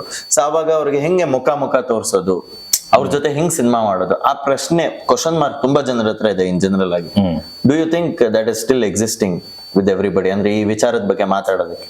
ಇಲ್ಲ, ಅಂದ್ರೆ ಅದು ಇನ್ಸೆಕ್ಯೂರಿಟಿ ಅನ್ನೋದು ಇದೆಯಲ್ಲ, ಅದು ಆಕ್ಚುಲಿ ಬಹುಶಃ ಇನ್ಸೆಕ್ಯೂರಿಟಿ ಅನ್ನೋದು ಬಹುಶಃ ಇರಲ್ಲ ಅಂತ ಅನ್ಸುತ್ತೆ. ಅಂದ್ರೆ ಯಾರಿಗೂ ಎಲ್ಲರೂ ಅಷ್ಟೇ ಸ್ಪಂದಿಸೋದೇ ಆ ಕ್ಷಣಕ್ಕಲ್ವಾ. ಈಗ ಯಾರು ಅದನ್ನ ಬ್ಯಾಗೇಜ್ ಆಗಿ ಹೊತ್ಕೊಂಡು ಹೋಗಲ್ಲ. ನೀವು ಆ ಇನ್ಸೆಕ್ಯೂರಿಟಿ ಇವಾಗ ನೀವು ಏನಾದ್ರು ರಿಯಾಕ್ಟ್ ಮಾಡ್ಕೊಂಡು ಹೋಗಿ, ಅದು ಅವರಿಗೂ ಗೊತ್ತಿರತ್ತೆ. ಈಗ ಸಪೋಸ್ ನಾವು ಯಾವ ವಿರುದ್ಧವಾಗಿ ರಿಯಾಕ್ಟ್ ಮಾಡಿರ್ತೀವಿ, ಅವರಿಗೂ ಗೊತ್ತಿರತ್ತೆ. ಆ ಟೈಮಿಗೆ ಅವನಿಗೂ ಕೇಳಿದ್ರು ಬಹುಶಃ ಅವನು ಅದೇ ತರ ಆಗಿರುತ್ತೆ. ಅವ್ನು ಯಾರು ವಿರುದ್ಧವಾಗಿ ಮಾಡಿರ್ತೀವಿ, ಅವನಿಗೂ ಯಾರು ಇನ್ನೊಬ್ಬನ ಬಗ್ಗೆ ಕೇಳಿದ್ರು ಅವನು ಬಹುಶಃ ಅದೇ ಒಂದು ಇನ್ಸೆಕ್ಯೂರಿಟಿಲೇ ಇರ್ತಾನೆ ಅಂತ. ಅಂದ್ರೆ ಒಂದು ಪಾರ್ಟ್ ಟೈಮ್ ಇನ್ಸೆಕ್ಯೂರಿಟಿ ಅಷ್ಟೇ ಅದು. ಬಟ್ ಬಹುಶಃ ಅದು ಹೇಳಿದ್ನಲ್ಲ, ಎಲ್ಲರಿಗೂ ಕನ್ಫರ್ಮ್ ಆಗಿ ಏನೋ ಒಂದು ತಪ್ಪು ಸರಿನೋ ಅಂತ ಅನ್ಸೋ ತನಕ ಯಾರು ಮಾತಾಡಕ್ ಹೋಗಲ್ಲ ಅಂತ ಅನ್ಸುತ್ತೆ ಯಾರು. ಬಟ್ ಈಗ ಖುಷಿ ವಿಚಾರ ಏನಂದ್ರೆ ಒಂದಿಷ್ಟು ಜನ ಆ ವಿಚಾರದ ಬಗ್ಗೆನೂ ಮಾತಾಡ್ತಾ ಬಂದಿದ್ದಾರೆ. ಕೆಲವರು ಸೇಫ್ ಗೇಮ್ ಪ್ಲೇ ಮಾಡ್ತಿದ್ದಾರೆ. ಐ ಥಿಂಕ್ ನಿಮ್ಮಂತ ಹೊಸಬ್ರು being safe is a very good idea ಅಂತಾನೆ. ಬೀಯಿಂಗ್ ಸೇಫ್ ಅನ್ನೋದಕ್ಕಿಂತ ಬೀಯಿಂಗ್ ಅನ್ಅವೇರ್ ಅಷ್ಟೇ. ಬೀಯಿಂಗ್ ಅನ್ಅವೇರ್ ನಿಮಗೆ ಸೇಫ್ ಅನ್ನೋದು ಬರಲ್ಲ. ಈಗ ಸೇಫ್ ಅನ್ನೋದಕ್ಕೆ ಈಗ ಸೇಫ್ ಅನ್ನೋದಕ್ಕೆ ನಾವು ಸೇಫ್ ಇದೀವಿ ಅನ್ನೋದೇ ಗ್ಯಾರಂಟಿ ಇರಲ್ಲ. ಎಕ್ಸಾಕ್ಟ್ಲಿ. ನೀವು ಸೇಫ್ ಅಂತ ಈಗ ನಾವು ಹಿಂಗ್ ಮಾತಾಡಿದ್ರೆ ಸೇಫ್, ಈಗ ಮಾತಾಡಿಲ್ಲ ಸೇಫ್ ಅನ್ನೋದಕ್ಕೆ ನಮ್ಮ ಅಸ್ತಿತ್ವನೇ ನಮಗೆ ಸೇಫ್ ಇರಲ್ಲ. ಹಂಗಿದ್ದಾಗ ನಾವು ಅವೇರ್ ಆಗಿರ್ಬೇಕಷ್ಟೇ. ನಾವು ಎಲ್ಲ ಟೈಮಲ್ಲೂ ಜಾಗರೂಕರಾಗಿದ್ದು. ಐ ಥಿಂಕ್ ಇದು very well said answer actually. ಇವತ್ತು ಯಾರ್ಯಾರು ಅದ್ರ ಬಗ್ಗೆ ಮಾತಾಡ್ತಿದ್ದಾರೆ, they are almost safe and that's why they are very strong in putting their statements ಅನ್ಸುತ್ತೆ. ಇಲ್ಲಪ್ಪ, ನನಗೆ ಅದು ಗೊತ್ತಿಲ್ಲ. ಓಕೆ, ಕೊನೆಯ ಲಾಸ್ಟ್ ಸೆಗ್ಮೆಂಟ್ ಇದು. ಐ ಆಮ್ ಶೋರ್ ನಾವು ಚಿಕ್ಕದಾಗಿ ಬೆಳೀತಾ will have our favourite heroine ಅನ್ನೋದು ತಲೆಯಲ್ಲಿರುತ್ತೆ. ಸೊ ನಂದು ಇದು ಚಟ್ ಪಟ್ ಪ್ರಶ್ನೆ ನಿಮ್ ಜೊತೆಗೆ. So who is your favourite hero ನನಗೆ ಕನ್ನಡದಲ್ಲಿ? ನಂಗೆ ರಾಜ್ಕುಮಾರ್, ಶಂಕರ್ ನಾಗ್. ಹೀರೋಯಿನ್ ಕನ್ನಡದಲ್ಲಿ ನನಗೆ ಮಂಜುಳಾ ನಂಗೆ ತುಂಬಾ ಇಷ್ಟ ಆಗ್ತಿತ್ತು. ಅಂದ್ರೆ ಅವರ ಆಹೋಭಾವ ತುಂಬಾ ಹಿಂದೆ ಬಂದಾಗ. ಅದಾದ ನಂತರ ನನಗೆ ಮಾಲಾಶ್ರೀ ಅವ್ರ ಸಿನಿಮಾಗಳು ತುಂಬಾ ಇಷ್ಟ ಆಗ್ತಿತ್ತು. ಅಂದ್ರೆ ಎಲ್ಲ ಫೇಸ್ ಬೈ ಈಗ ಒಬ್ಬರನ್ನೇ ಅಂತ ನಾವು ಪೋಟ್ರೆ ಮಾಡಕ್ಕಾಗಲ್ಲ. ನೀವು ಫೇವರೇಟ್ ಅಂತ ಹೇಳಿದ ತಕ್ಷಣ ತಲೆ ಬಂದಿದ್ದು ಹೇಳಿದ್ರೆ ಓಕೆ, ಸೂಪರ್. ನಮಗೆ ಆ ಹಂತಕ್ಕೆ ನಮಗೆ ಬೇರೆಯವರು ಇಷ್ಟ ಆಗ್ತಾ ಹೋಗ್ತಾರೆ, ಅವ್ರ ಪರ್ಫಾರ್ಮೆನ್ಸ್ ಇಷ್ಟ ಆಗ್ತಾ ಹೋಗುತ್ತೆ. ಸೊ ಹಿಂಗೆ. ಸೊ ನಿಮ್ಮ current favourite actor? Current phase ನನಗೆ ತುಂಬಾ ಜನ ಇದ್ದಾರೆ. ನಿಮಗೆ ಅಂದ್ರೆ ಹೇಳಿದ್ನಲ್ಲ ಈಗ ಒಬ್ರು ಅಂದ್ರೆ who has impacted you, like maybe during your engineering ಅದು ಮುಗಿಸ್ತಾ ಆ ಟೈಮಲ್ಲಿ ನೀವು ನೋಡ್ತಾ ಇದ್ದಂತ ಮೂವೀಸ್? ನನಗೆ ಇಬ್ರು ಅಂದ್ರೆ ನನಗೆ ದರ್ಶನ್ ತುಂಬಾ ಇಷ್ಟ ಆಗ್ತಾರೆ, ಮತ್ತೆ ಸುದೀಪ್ ತುಂಬಾ ಇಷ್ಟ ಆಗ್ತಾರೆ. ಅವ್ರ ಸಿನಿಮಾಗಳಂದ್ರೆ ಅದು ಹೇಳಿದ್ನಲ್ಲ, ನೀವು ಇಂಜಿನಿಯರಿಂಗ್ ಡೇಸ್ ಅಂತ ಬಂದಾಗ ನಾವು ಯಾವಾಗ ಸಿನಿಮಾ ಡ್ರೈವ್ ಮಾಡ್ತಿದ್ದಿದ್ದು ಅವರು ಇರೆಸ್ಪೆಕ್ಟಿವ್ ಆಫ್ ಏನ್ ಕಂಟೆಂಟ್ ಏನು ಗೊತ್ತಿಲ್ಲ, ಇವ್ರ ಸಿನಿಮಾ ಅಂದ ತಕ್ಷಣ ಹೋಗೋತರ. ಆ ಟೈಮಲ್ಲಿ ಗಣೇಶ್ ಸಿನಿಮಾಗಳು ನಾವು ಮುಗಿಬಿದ್ದು ನೋಡ್ತಾ ಇದ್ವಿ. ಸೊ ಹಿಂಗೆ ಅಂದ್ರೆ ಈ ತರದ್ದು. ನನ್ಗೆ ವೈಯಕ್ತಿಕವಾಗಿ ದರ್ಶನ್ ಅವರ ಸಾರಥಿ ಸಿನಿಮಾ ತುಂಬಾ ಇಷ್ಟ ಆಯ್ತು. ನಿಮ್ಗೆ ಆತರ ಯಾವ್ದಾದ್ರು ಸಿನಿಮಾ ತಲೆಯಲ್ಲಿ ಇದೆಯಾ ಇಷ್ಟ ಆದ?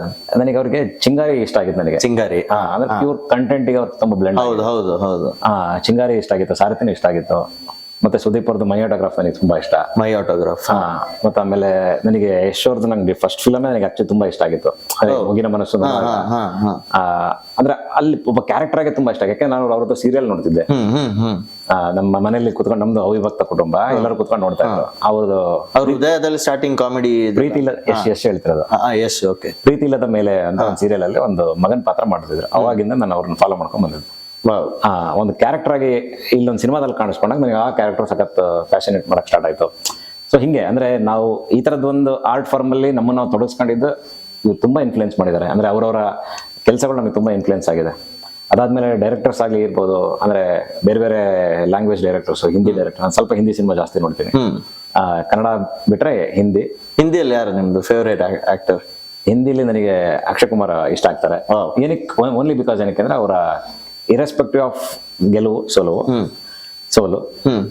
ಅವ್ರು ಮಾಡ್ಕೊಂತಿರೋ ನಿರಂತರತೆ ಇದೆಯಲ್ಲ, ಸಿನಿಮಾಗಳು ಮಾಡ್ಕೊಂಡು ಹೋಗ್ತಾರೆ, ಆ ಒಂದು ಪರ್ಸ್ಪೆಕ್ಟಿವ್ ಇಷ್ಟ ಆಗ್ತಾರೆ. ಕನ್ಸಿಸ್ಟೆನ್ಸಿ ಆಫ್ ದ ಸಿನಿಮಾ ಅಂದ್ರೆ ಅದು ಇಂಡಸ್ಟ್ರಿ ತುಂಬಾ ಪ್ಲಸ್ ಆಗುತ್ತೆ. ಆ ತರದೊಬ್ಬ ಸ್ಟಾರ್ ಫೇಸ್ ಇರೋರು ಆ ತರದೊಂದು ರೆಗ್ಯುಲರ್ ಸಿನಿಮಾಗಳು ಕೊಟ್ಟಾಗ, ಮತ್ತೊಂದಿಷ್ಟು ಇದೆಲ್ಲ ಬೇಬಿ ಸಿನಿಮಾ ಮಾಡಿದಾಗ ನನಗೆ ಡೈರೆಕ್ಟರ್ ಅಂತ ಬಂದ್ರೆ ನೀರಜ್ ಪಾಂಡೆ ಇಷ್ಟ ಆಗ್ತಾರೆ. ನನ್ನ ನೆಕ್ಸ್ಟ್ ಪ್ರಶ್ನೆ ಅದೇ ಇತ್ತು. ಯಾಕಂದ್ರೆ ನೀವು as a director, who is your directional inspiration? Do you have somebody in your mind? ಇಲ್ಲ, ಆ ತರದ್ದು ಇನ್ಸ್ಪಿರೇಷನಲ್ ಆಗಿ ಅಥವಾ ಯಾರೋ ಒಬ್ಬರನ್ನ ಕೋಟ್ ಓದಿ ನಾನು ಡೈರೆಕ್ಷನ್ ಇದು ಮಾಡಿದ್ದಿಲ್ಲ. ಅಂದ್ರೆ ಆ ಫೇಸ್ ಇಂದ ಬಂದಿಲ್ಲ ನಾನು. ಎಲ್ಲಾ ತರದ ಸಿನಿಮಾ ನೋಡಿ ನಮ್ಮಲ್ಲೇ ಒಂದೇನೋ ಪರ್ಸ್ಪೆಕ್ಟಿವ್ ಬೆಳೆದಾಗ ಮಾತ್ರ ಆಗಿದ್ದ. ಅಂದ್ರೆ ಆ ತರದೊಂದು ಥಾಟ್ ಇಂದ ಬಂದಿದ್ದ ಅಷ್ಟೇ ಡೈರೆಕ್ಟರ್ ಆಗಿ. ಅದೇ ಈಗ ನೀರಜ್ ಪಾಂಡೆ ಆಗಿರ್ಬೋದು, ರಾಮ್ ಗೋಪಾಲ್ ವರ್ಮಂದು ಒಂದಿಷ್ಟು ಶಾರ್ಟ್ಸ್ ಬೇರೆ ತರ ಸಿನಿಮಾ ಆಗತ್ತೆ. ಮತ್ತೆ ಆಮೇಲೆ ಅನುರಾಗ್ ಕಶ್ಯಪ್ ಆಗಿರ್ಬೋದು, ಮತ್ತೆ ಆಮೇಲೆ ಅನುರಾಗ್ ಬಸು ಆಗಿರ್ಬೋದು, ಮತ್ತೆ ಕಮರ್ಷಿಯಲ್ ಅಂತ ಬಂದಾಗ ಸಿದ್ಧಾರ್ಥ್ ಆನಂದ್ ಆಗಿರ್ಬೋದು, ಕಬೀರ್ ಖಾನ್ ಆಗಿರ್ಬೋದು, ಆತರ ಇದರಲ್ಲಿ. ಸೊ ಹಿಂಗೆ ನಮ್ಮನ್ನ ಅಂದ್ರೆ ಈ ಸಬ್ ಕಾನ್ಶಿಯಸ್ಲಿ ಏನಾಗುತ್ತೆ, ಅವ್ರು ಮಾಡಿರೋ ಸಿನಿಮಾ ಅನ್ನೋದಕ್ಕಿಂತ ಅವ್ರು ತೋರಿಸಿರೋ ಒಂದಿಷ್ಟು ವಿಷನರಿ ಇರ್ತಾವಲ್ಲ, ಅಥವಾ ಒಂದೇನೋ ಒಂದು ವಿಷನ್ಸ್ ಇರುತ್ತೆ, ಅಥವಾ ಅದು ನಮಗೆ ಸಬ್ ಕಾನ್ಶಿಯಸ್ಲಿ ಬೇರೆ ತರ ನಮ್ಮನ್ನ ನಾವು ಒಂಥರ ಅವಲೋಕನ ಮಾಡ್ಕೊಳ್ಳೋ ತರ ಆಗಿರುತ್ತೆ. ಈಗ ಏನಾಗುತ್ತೆ, ಅವ್ರು ನೆಕ್ಸ್ಟ್ ಏನೋ ಶಾರ್ಟ್ ಹೇಳ್ತಾರೆ ಅನ್ನೋದನ್ನ ನಾವೇ ಗೆಸ್ ಮಾಡ್ತೀವಿ ಅಂತ ಬಂದಾಗ ಅಲ್ಲ ಅನ್ಸುತ್ತೆ, ಓಕೆ ನಮ್ಮಲ್ಲಿ ಏನೋ ಇದೆ. ಅಂದ್ರೆ ಅವಾಗ ನಾನು ಹೇಳ್ತಿರೋ ಒಂದು 15 ವರ್ಷದಿಂದ ಅವ್ರ ಸಿನಿಮಾಗಳು ನೋಡ್ತಾ ಬಂದಾಗ, ಈ ಸ್ಪೆಷಲ್ 26 ಅಂತ ಸಿನಿಮಾ ನಮ್ಮನ್ನ ಪ್ರತಿ ಹಂತವಾಗೂ ನಮ್ಮನ್ನ ಎಕ್ಸೈಟ್ ಮಾಡಿದಿರುವಂತ ಸಿನಿಮಾ. ಟ್ವಿಸ್ಟ್ಗಳು ಆ ತರದ್ ಅದೇ ಹೇಳ್ತೀರಿ, ಎಲ್ಲಾ ತರದ್ ಸಿನಿಮಾ. ಸೊ ಕೊನೆಯದಾಗಿ ನಾನು ಒಂದೊಂದು ಆರ್ಟಿಸ್ಟ್ ಹೆಸರು ಹೇಳ್ತೀನಿ. What is that one quality you like in them ಅಂತ ಹೇಳಿ, ಜಸ್ಟ್ ಒನ್ ವರ್ಡ್ ಆನ್ಸರ್ ಅಲ್ಲಿ. Sudeep style. Rakshit Shetty calmness. Rishab Shetty spontaneity. Duniya Vijay ಅವರ ರಾನೆಸ್. ದರ್ಶನ್ ತುಗುದೀಪ್ ಅವ್ರದ್ದು ರಾನೆಸ್ ಅಂತಾನೆ ಹೇಳ್ಬೋದು. ಅವರಲ್ಲೊಂದು ರಾನೆಸ್ ಇದೆ. ಪೃಥ್ವಿ ಎಂಬಾರ್ ಅವರೊಂದು ಕ್ಯೂಟ್ ಫೇಸ್ ಇದೆ, ಅದು ತುಂಬಾ ಇಷ್ಟ ಆಗುತ್ತೆ. ಓಕೆ. ಪ್ರಜ್ವಲ್ ದೇವರಾಜ್ ಅವರೆಲ್ಲ ಒಂದು ನಿರಂತರತೆ ಇದೆ, ಅದು ನನಗೆ ತುಂಬಾ ಇಷ್ಟ ಆಗುತ್ತೆ. ರೆಗ್ಯುಲರ್ ಸಿನಿಮಾ ಮಾಡ್ಕೊಂಡು ಹೋಗ್ತಾರಲ್ಲ, ತುಂಬಾ ಖುಷಿ ಆಗುತ್ತೆ. Raj B Shetty writing amazing. So ಬರೀ ಹೀರೋಸ್ನ ಕೇಳ್ತಿದ್ದೀನಿ ಅನ್ಕೋಬೇಡಿ, ಹೀರೋಯಿನ್ಸ್ನ ಕೇಳ್ತೀನಿ. Nishvika Naidu dance. Okay. Rashmika Mandanna controversy. ಇಲ್ಲ ಕಾಂಟ್ರವರ್ಸಿ ಇಲ್ಲ, ಅವರಲ್ಲಿ ಒಂದು ಕ್ಯೂಟ್ ಫೇಸ್ ತುಂಬಾ ಚೆನ್ನಾಗಿದೆ.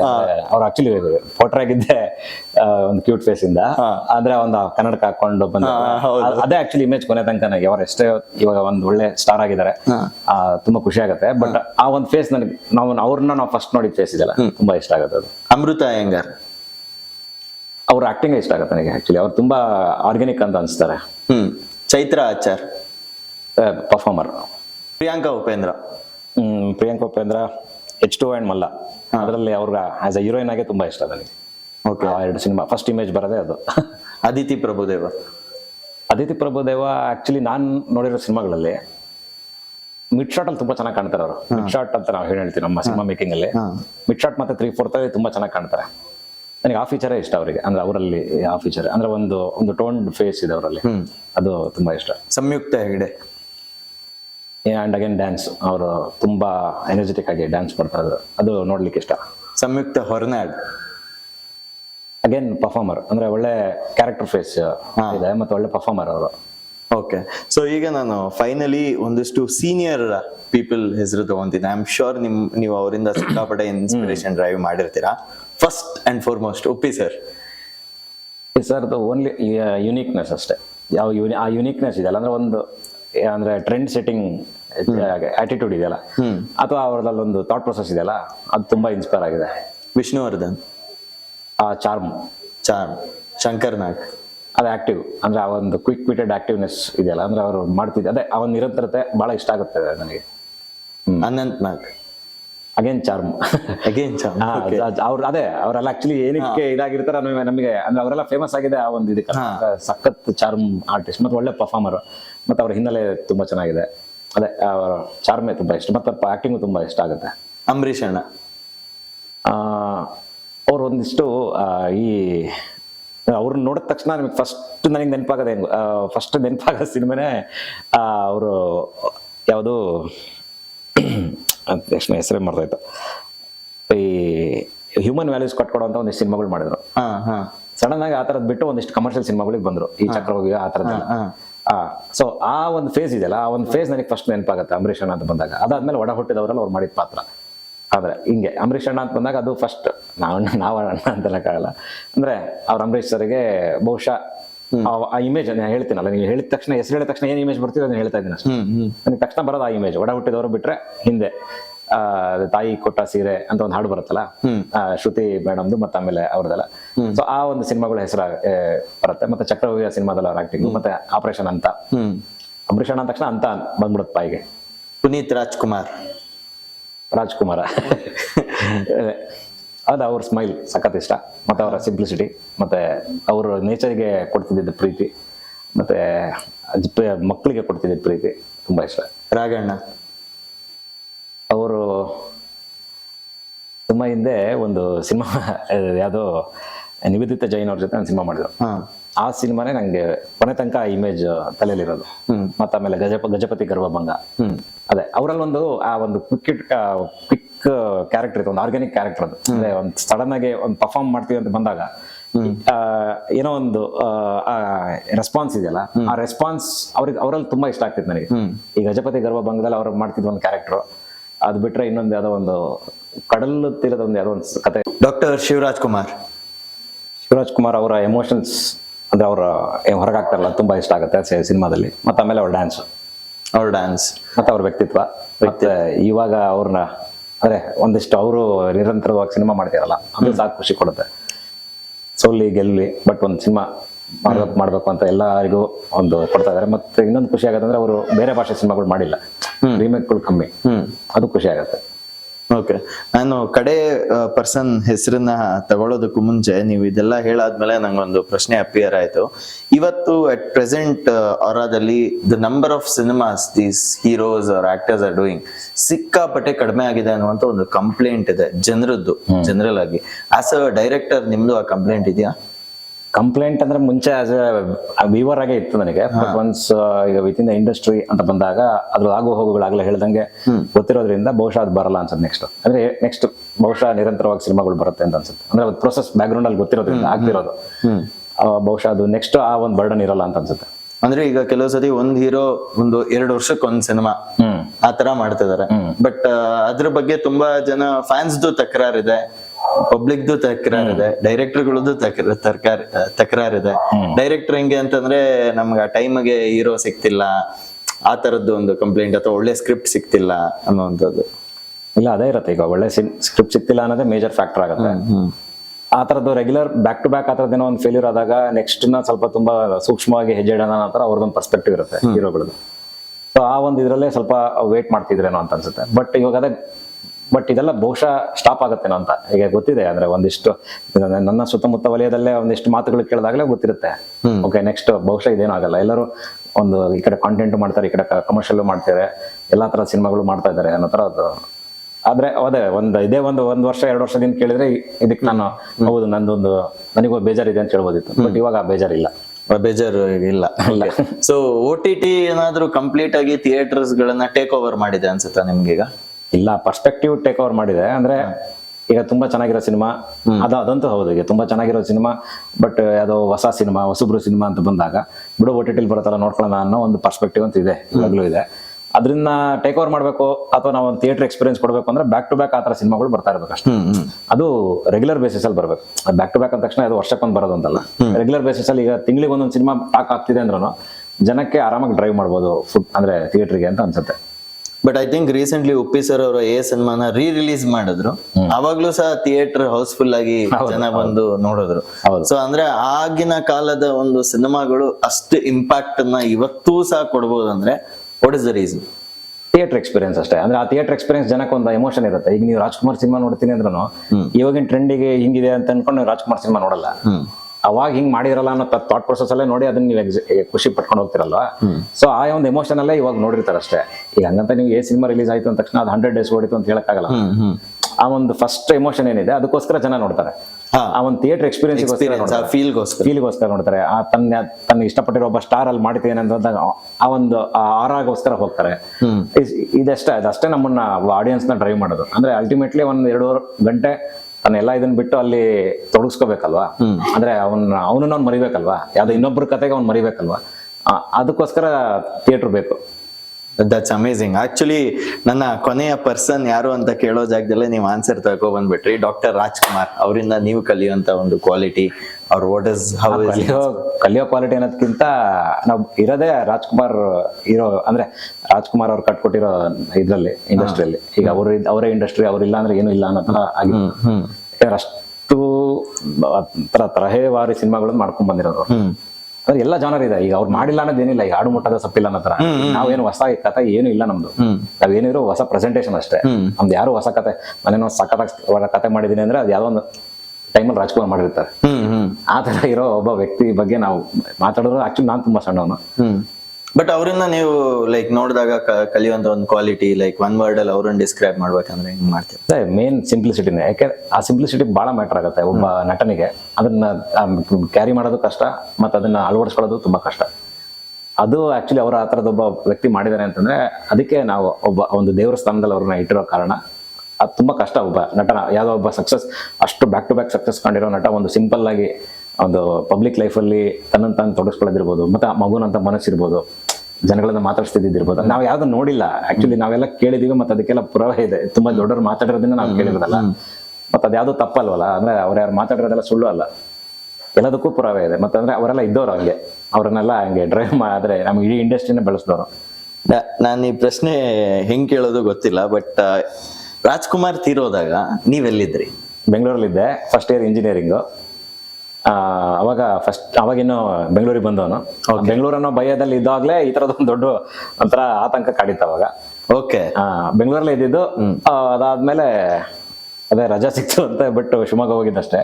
ಬಟ್ ಕ್ರಮೇಣ ಆ ಕೆಲಸಗಳು ಕಣ್ಮುಂದೆ ಬಂದಾಗ, ನಮ್ಮ ಎಮೋಷನ್ಸ್ಗಳು ನಿಧಾನಕ್ಕೆ ಹೋದಾಗ, ಇಮಿಡಿಯೇಟ್ ತೀರ್ಕೊಂಡಾಗ ಅಷ್ಟು ಆಘಾತ ಆಗಿದ್ದ ಡೌಟ್ ಒಪ್ಕೊಂತೀನಿ. ಆಗಿನ್ನು ಅಂದ್ರೆ ಸಣ್ಣ ಏಜು. ಹೌದು. ಆಕ್ಚುಲಿ ನಾನು ಏನಕ್ಕೆ ಕೇಳಿದೆ ಅಂದ್ರೆ, ನಾನು 10ನೇ ಕ್ಲಾಸಲ್ಲಿ ಇದ್ದೆ, ಒಂದು ಹಾಸ್ಟೆಲ್ ಅಲ್ಲಿ ಓದ್ತಾ ಇದ್ದೆ. ಸೊ ನಾನು ಹಾಸ್ಟೆಲ್ಗೆ ವಾಪಸ್ ಹೋಗ್ತಿದ್ದೆ, ಸಡನ್ ಆಗಿ ನಂಗೆ ನ್ಯೂಸ್ ಬಂತು. Actually it was a little breaker to me. But ಅವಾಗ ನಂಗೆ ಜಾಸ್ತಿ ಇಂಪ್ಯಾಕ್ಟ್ ಮಾಡಿದ್ದೇನೆಂದ್ರೆ ರಾಜ್ಕುಮಾರ್ ತೀರೋಗಿದ್ರಕ್ಕಿಂತ ಹೆಚ್ಚಾಗಿ ರಾಜ್ಕುಮಾರ್ ತೀರೋದ್ರಂತ ಇನ್ನೊಂದು 10 ಜನ ಸತ್ತೋಗ್ಬಿಟ್ಟು. ಹೌದು, ಅದೇ ಆ ಒಂದು ಆತಂಕನೇ ಜಾಸ್ತಿ ಆಗಿದೆ. ಅಂದ್ರೆ ಯಾವ್ದೋ ಒಂದ್ ಕಡೆ ಸೇರೋಣ ಅನ್ನೋ ಒಂದು ಆತಂಕ ಇದ್ಬಿಟ್ರು. ಅಲ್ಲಿ ಹೋದ್ಮೇಲೆ ಯಾವಾಗ ಒಂದು ನಾರ್ಮಲ್ ಆಗ್ತೀವಲ್ಲ, ಅವಾಗ ಒಂಥರ ದುಃಖ ಬರಕ್ ಸ್ಟಾರ್ಟ್ ಆಯ್ತು. ಅಂದ್ರೆ ರಾಜ್ಕುಮಾರ್ ಬಗ್ಗೆ ಆಗ್ಲಿ, ಅಂದ್ರೆ ಇಮಿಡಿಯೇಟ್ ಆಗಿ ಹೆದರಿಕೆ ಸ್ಟಾರ್ಟ್ ಆಗಿತ್ತು. ಆಕ್ಚುಲಿ ಟು ಬಿ ಫ್ರಾಂಕ್ ಹೇಳ್ಬೇಕಂದ್ರೆ ಹೆದರಿಕೆ, ನಿಮಗೆ ಇದ್ದಿದ್ದ ಹೆದರಿಕೆ ನನಗೂ ಇದ್ದಿದ್ದು. ಇಲ್ಲಿ ಬೆಂಗಳೂರು, ಅದು ನಾವು ಬೆಂಗಳೂರಲ್ಲಿ ಇದ್ದಾಗಂತೂ ಇನ್ನೂ ಇಂಪ್ಯಾಕ್ಟ್. ಅಂದ್ರೆ ಈ ವಿಷಯ ಗೊತ್ತಾದ ತಕ್ಷಣ ಇಮಿಡಿಯೇಟ್ ಎಲ್ಲರೂ ಡಿಸ್ಪರ್ಸ್, ಎಲ್ಲರೂ ಒಂದೊಂದು ಸೇಫ್ ಜಾಗಕ್ಕೆ ಹೋಗ್ಬೇಕು ಅನ್ನೋ ತರ ಆಗಿತ್ತು. ಬಟ್ ಅದೇ ಅಂದ್ರೆ ಅದು ವಿತಿನ್ ಒಂದು 2-3 ಅವರ್ಸ್ಗೆ ಅದೊಂದು ಎಮೋಷನ್ ಆಗಿ ಕನ್ವರ್ಟ್ ಆಗಿ ಎಷ್ಟೋ ಜೀವಗಳು ಇತ್ತು. ಬಟ್ ಅದಾದ್ಮೇಲೆ ನಾನು ಒಂದು ವಿಚಾರದ ಬಗ್ಗೆ ನೀವೀಗ ಹೇಳಿದ್ರಿ, ರಾಜ್ಕುಮಾರ್ ಅವ್ರನ್ನ ನಾವು ದೇವರಾಗಿ ಇದು ನೋಡ್ತೀವಿ ಅಂತ. ಐ ಥಿಂಕ್ ನಮ್ಮ ದೇಶದಲ್ಲಿ ಅಷ್ಟೇ ಅನ್ಸುತ್ತೆ ಒಂದು ಸೆಲೆಬ್ರಿಟಿನ ಅಥವಾ ಒಂದು ಆರ್ಟಿಸ್ಟ್ ಅನ್ನ ದೇವರ ರೀತಿ ನೋಡುವಂತದ್ದು, ಇದ್ ಮಾಡುವಂತದ್ದು. ಬೇರೆ ದೇಶದಲ್ಲೆಲ್ಲ ನೀವು ಆರ್ಟಿಸ್ಟ್ ಆಕ್ಟರ್ ಬಂದಿಲ್ ಕೂತ್ರ ನಾರ್ಮಲ್ ಆಗಿರ್ತಾರೆ ಜನ. ನಮ್ ದೇಶದಲ್ಲಿ ಸ್ವಲ್ಪ ಓವರ್ ಆಗಿ ಇವಾಗಿಲ್ಲ ಅತಿಯಾದ ಅಭಿಮಾನ. ಇವಾಗಿಲ್ಲ ಅಂತ ಅನ್ಕೊಂತೀನಿ. ಏನಕ್ಕೆ ಅಂದ್ರೆ ಇವಾಗಿಲ್ಲ, ನನ್ನ ಪ್ರಕಾರ ಬಹುಶಃ ಡೌಟ್ ಇದೆ. ಅಂದ್ರೆ ಅಪ್ಪು ಸರ್ ತೀರೋದಾಗ್ಲೂ ಈ ತರದೊಂದು ಇದಾಗಿತ್ತು. ಬಟ್ ಆ ಟೈಮಲ್ಲಿ ನಾನು ಫಸ್ಟ್ ಹೋಗಿ ಒಂದೇ ವಿಡಿಯೋ ಮಾಡಿದ್ದೆ, ಅಂದ್ರೆ ಜನಕ್ಕೋಸ್ಕರನೇ ಮಾಡಿದ್ದು. ಯಾಕಂದ್ರೆ ನೀವು ಯಾರ್ದಾದ್ರೂ ಅಭಿಮಾನಿಯಾಗಿ ಅದ್ರಲ್ಲಿ ತಪ್ಪಿಲ್ಲ. ಬಟ್ ನಿಮ್ಮ ಅಭಿಮಾನ ಹೇಗಿರ್ಬೇಕಂದ್ರೆ ಅವ್ರು ಮಾಡುವಂತ ಒಂದಿಷ್ಟು ಒಳ್ಳೆ ಕೆಲಸವನ್ನ ನೀವು ಜೀವನದಲ್ಲಿ ಇಂಪ್ಲಿಮೆಂಟ್ ಮಾಡ್ಕೊಂಡು ಅದನ್ನ 4 ಜನಕ್ಕೆ ಸಹಾಯ ಮಾಡಿದ್ರೆ ಅವ್ರಿಗೆ ಆತ್ಮಕ್ಕೆ ಶಾಂತಿ ಸಿಗುತ್ತೆ. ಅದ್ರ ಬದಲು ಅವ್ರು ತೀರೋದ್ರು ಅಂತ ನೀವು ಸತ್ತೋದ್ರಿ ಅಂದ್ರೆ ನಿಮ್ಗೂ ಮನೆ ಇರುತ್ತೆ, ಫ್ಯಾಮಿಲಿ ಇರುತ್ತೆ, ಎಲ್ಲವನ್ನೂ ಇರುತ್ತೆ. ಸೊ ಅದರಿಂದ ಇವತ್ತು ಕೆಲವು ಹುಚ್ಚ ಅಭಿಮಾನ ಅನ್ನುವಂಥದ್ದು ಈಗ ವಿಚಾರಗಳು ಈ ಕಾಂಟ್ರವರ್ಸಿ ಬಂದಾದ್ಮೇಲೆ ಆ ಹುಚ್ಚ ಅಭಿಮಾನ ಅನ್ನೋದೆಲ್ಲ ಬಂದಿದೆ. ಸೊ ನಿಮ್ಮ ಪ್ರಕಾರ ಈ ಒಂದು ಅಭಿಮಾನ ಯಾವ ತರ ಇರಬೇಕು? How do you describe? ಅಭಿಮಾನ ಅದೇ ನನ್ನ ಪ್ರಕಾರ ಅನ್ನೋದಕ್ಕಿಂತ ನಾವು ಎಲ್ಲಾ ತರನು ವರ್ಕ್ ಆಗುತ್ತೆ. ಆಕ್ಚುಲಿ ಎಲ್ಲಾ ಅಭಿಮಾನನು ಈಗ ಯಾವ್ದೋ ಒಂದು ಮೂಮೆಂಟ್ ಅಲ್ಲಿ ನಿಮಗೆ ಆ ಕೆಲಸ ಇಷ್ಟ ಆದಾಗ ನಾವು ಆ ಪರ್ಸನಿಗೆ ಅಭಿಮಾನಿ ಆಗ್ತೀವಿ ನಾವು. ಸೊ ಹಂಗೆ ಆ ಕೆಲಸವನ್ನು ನಿರಂತರವಾಗಿ ಮಾಡ್ಕೊಂಡು ಹೋದಾಗ ನಮಗೆ ರೋಲ್ ಮಾಡ್ಲಾಗ್ತಾನೆ. ಸೊ ಹಿಂಗ್ ಆಗ್ತಾ ಹೋಗುತ್ತೆ. ಸೊ ಆ ಅಭಿಮಾನ ತಪ್ಪಲ್ಲ. ಈಗ ಅಭಿಮಾನ ಅನ್ನೋದು ತುಂಬಾನೇ ಪ್ರೊಡಕ್ಟಿವ್. ಅದೇ ಆ ಪ್ರೊಡಕ್ಟಿವ್ ವೇ ಅಲ್ಲಿ ಇದ್ದಾಗ ನಮಗೆ ಅಭಿಮಾನ ತುಂಬಾ ಒಳ್ಳೇದಷ್ಟೇ. ಅಂದ್ರೆ ಪಾಸಿಟಿವ್ ವೇ ಅಲ್ಲಿ ಒಂದು ಅಭಿಮಾನ ಇದ್ದು ಅವ್ರನ್ನ ಅಂದ್ರೆ ಆ ಅಭಿಮಾನಿಯಾಗಿರೋರ್ಗೂ ಸಹ ಅದು ಒಳ್ಳೇದಾಗಿರ್ಬೇಕು. ಅಭಿಮಾನಿಗೂ ಒಳ್ಳೇದಾಗಿರ್ಬೇಕು. ಅದು ಅಂದ್ರೆ ಅವನಿಗೆ ಒಂಥರ ಇನ್ಸ್ಪೈರ್ ಮಾಡ್ತಾ ಹೋಗಿರ್ಬೇಕು. ಆ ತರದ ಅಭಿಮಾನಗಳು, ಆದ್ರೆ ಅಭಿಮಾನಿಗಳು ಬಹಳ ಮ್ಯಾಟರ್ ಆಗ್ತಾರೆ ಮತ್ತೆ ಬಹಳ ಪೂರಕವಾಗ್ತಾರೆ. ಮತ್ತೆ ಆಮೇಲೆ ನಮ್ಮ ಇಂಡಸ್ಟ್ರಿಗೂ ವರ್ಕ್ ಆಗ್ತಾರೆ, business point of view work ಆಗ್ತಾರೆ. ನೀವು ಯಾರ ದೊಡ್ಡ ಅಭಿಮಾನಿ? ನಾನು ಕನ್ನಡ ಸಿನಿಮಾ ಅಭಿಮಾನಿ. ಕನ್ನಡ ಸಿನಿಮಾದ ಅಭಿಮಾನಿ.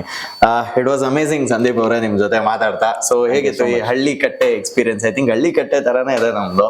ಹೌದೌದು, ಇಲ್ಲ ತುಂಬಾ ಚೆನ್ನಾಗಿದೆ, ಆಂಬಿಯನ್ಸ್ ಚೆನ್ನಾಗಿದೆ. ಈಗ ನೋಡಿ ಎಷ್ಟು ಪೀಸ್ಫುಲ್ ಆಗಿ ಮಾತಾಡ್ತಿರೋದಕ್ಕೂ ಈ ಕಟ್ಟೆನೇ ಕಾರಣ. ಅಬ್ಸಲ್ಯೂಟ್ಲಿ ಆಂಬಿಯನ್ಸ್ ತುಂಬಾ ಚೆನ್ನಾಗಿದೆ. ಹೇಗ ಅನ್ಸ್ತು ಕಾನ್ವರ್ಸೇಷನ್? ಖುಷಿ ಆಯ್ತು. ಇಲ್ಲ ಆಕ್ಚುಲಿ ಹೇಳಿದ್ನಲ್ಲ, ತುಂಬಾ ಕಡೆ ಇಷ್ಟು ವಿಷಯಗಳು ನಾವು ಮಾತಾಡಕ್ಕಾಗಲ್ಲ. ಅಂದ್ರೆ ಅದು ಗೊತ್ತಿಲ್ಲ, ಅಂದ್ರೆ ಅವರ ಹೆಂಗೆ ಇದನ್ನ ಕೊಟ್ರೆ ಮಾಡ್ಕೊಂಡಿರ್ತಾರೆ ಹಂಗೆ.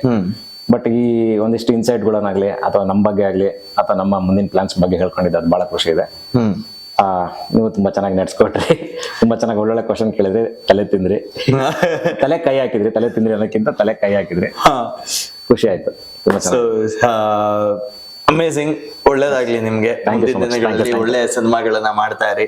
ಜೊತೆಗೆ ಹೊಸ ಕಲಾವಿದರಿಗೆ ಅವಕಾಶ ಕೊಡ್ತಾ ಇರಿ. I think through debut directors, debut actors also come into picture. Actually they are only the people who take that risk. ಯಾಕಂದ್ರೆ ಅವ್ರಿಗೂ ಗೊತ್ತಿರುತ್ತೆ ನಾವು ಸ್ಟಾರ್ಟ್ ಮಾಡ್ತಾ ಇದೀವಿ, ನಾವು ಇನ್ನೊಬ್ಬರನ್ನ ಪುಷ್ ಮಾಡ್ಬೇಕು ಅಂತ. ಸೊ ನಿಮ್ಗೂ ಒಳ್ಳೇದಾಗ್ಲಿ. It was nice conversing with you. Thank you guys. ಇನ್ನು ಹೆಚ್ಚಿನ ಅಪ್ಡೇಟ್ಸ್ಗಾಗಿ speak with Sushant YouTube channel ನ ಲೈಕ್ ಮಾಡಿ, ಶೇರ್ ಮಾಡಿ ಹಾಗೂ ಸಬ್ಸ್ಕ್ರೈಬ್ ಮಾಡಿ. ಇನ್ನು ಹೆಚ್ಚಿನ ಈ ತರದ ಒಂದು ಎಫೆಕ್ಟಿವ್ ಮತ್ತೆ ಪ್ರೊಡಕ್ಟಿವ್ ಇಂಟರ್ವ್ಯೂಗಳಿಗಾಗಿ speak with Sushant YouTube channel ನ ಸಬ್ಸ್ಕ್ರೈಬ್ ಮಾಡಿ, ಬೆಲ್ ಐಕಾನ್ ನ ಕ್ಲಿಕ್ ಮಾಡಿ, ಪದೇ ನೋಟಿಫಿಕೇಶನ್ಗಾಗಿ. ನಮಸ್ಕಾರ.